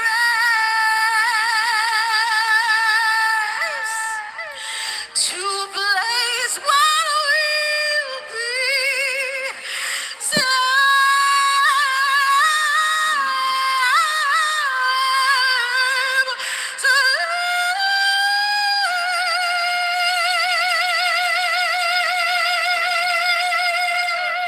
Thank you so much. Enjoy the rest of it. Girl can't sing in a man. We just can't get enough of Jody and Pantry. Give it up one more time as we say our final thank you and farewell to her. Now, we are wrapping it up. Our final speaker is really just to put the cherry on top this evening. And as you prepare to leave us, I just want to remind you that your bookmark, once you scan the QR code, you're able to download the full manifesto. But in the coming days, we will be presenting to you a summary of some of these ideas, as well as some fresh and new ideas in our Manifesto Lite publication. Remember to download from the Apple App Store, the Google Play Store, your Jamaican audio version of the manifesto, and of course, circulate that freely on WhatsApp so other members of the community, local and abroad, can benefit from what you have had access to this evening. And now to bring closing remarks and cap things off for this evening, I welcome back to the stage one who we can only define as prescient. He called it, saw the numbers, and called it. And I dare say he's probably already called the final numbers come nighttime on September 3. Prescient and passionate is what I'll say as we welcome back to the stage our General Secretary for the People's National Party, Dr. Dayton Campbell.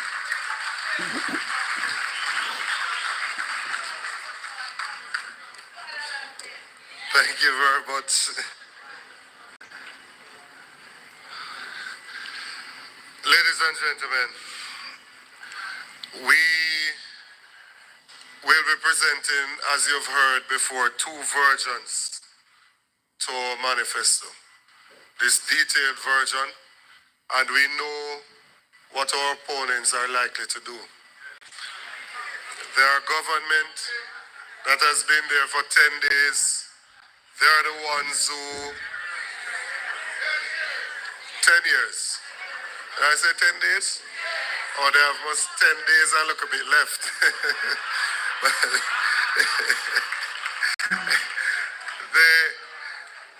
they knew I mean, so me know that say I an miss him election one. Me was know due me and guilty they're for this. supposed to call it. And yet still, we've gotten to this point and they don't have a manifesto as yet. We know exactly what they will do. We say 50,000 houses, they will say 60,000, even though in the last term they've only built 20. We took our time in opposition to consult with the people. This is the People's Party. We did messaging polls. We did focus group discussions. We involved the delegates at our annual conference. We got feedback from the task force, from the different shadow spokespersons.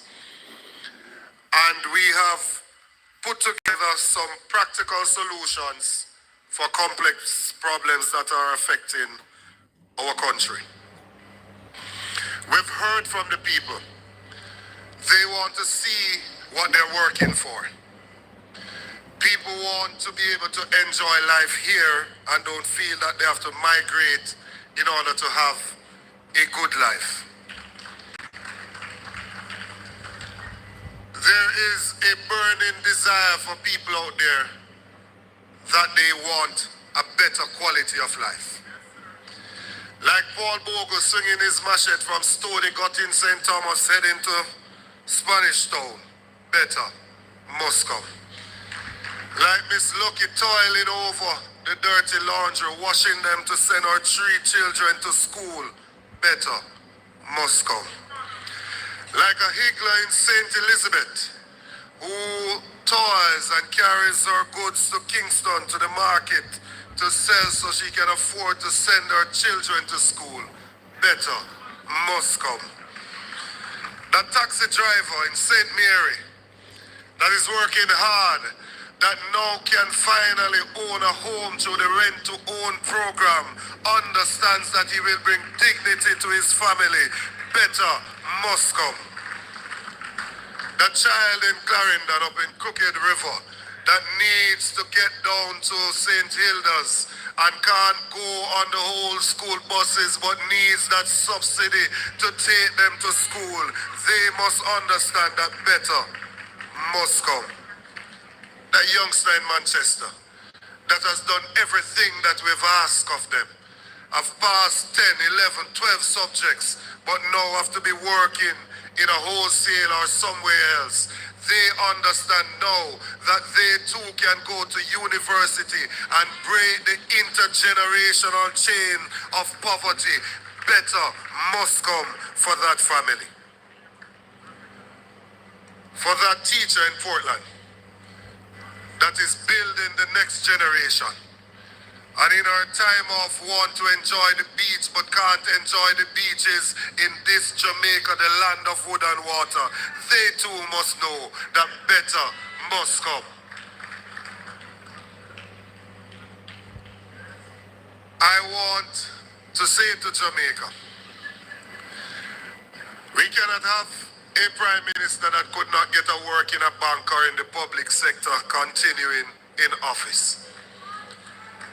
If you're not certified, you can't fast fit and proper, you couldn't get a work in a bank in Jamaica. You couldn't get a work in the public sector. So we want to ensure that Jamaica understand that in the office of Prime Minister, better must come. Yes. And so I invite the incoming Prime Minister and the candidates for the People's National Party to stand up and come to the front here in front of the audience. Because regardless of what they have said, we have a team that is led by a leader of integrity. We have experience mixed with youthful exuberance, intellect, diligence, and hard work. We are the team PNP. We believe in the People's National Party. We are PNP not because of what we have received. We are PNP because of what we believe. This is PNP, progress, not promises, as it has been in the beginning and as it will be in the end. The word is love. Jamaica love. God bless you. Thank you for joining us and have a fantastic evening. See you on the campaign trail.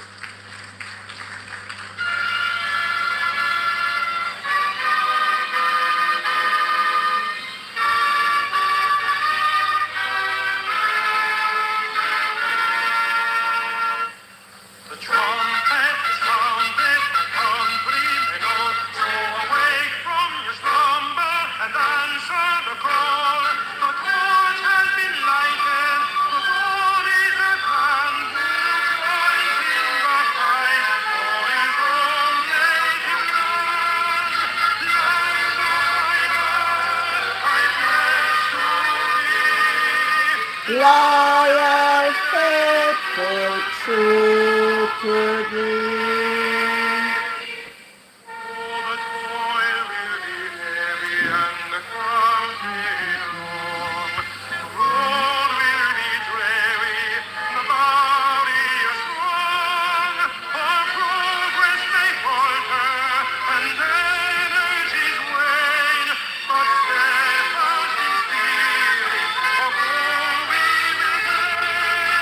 Land of my birth, I pledge to thee. Lord, come on everybody on YouTube. 10 more top up, 10 more thumbs up for 100. Take it up, take it up.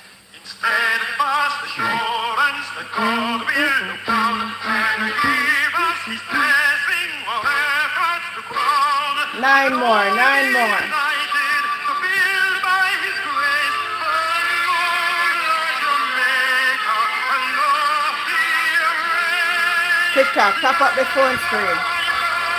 I pledge to be loyal, faithful, true to thee.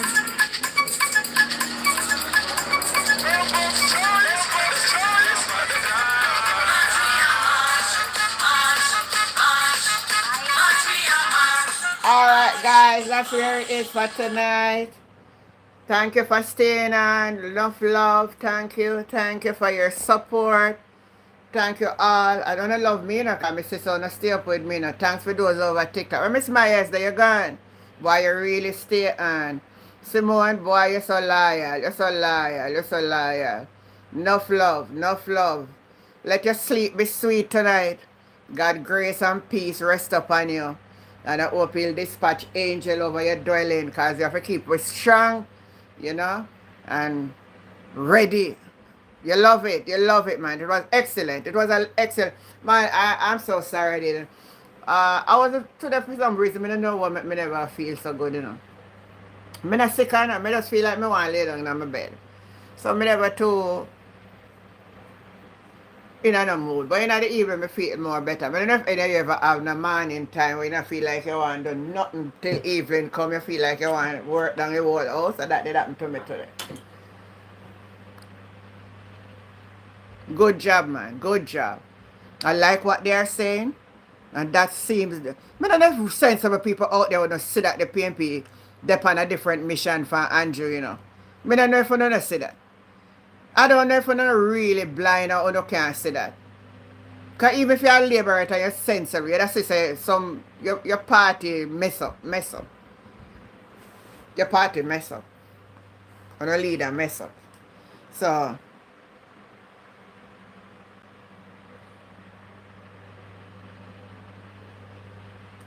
one love. Enough blessing to you. Bye everybody. See you in the morning, God's willing. Bye.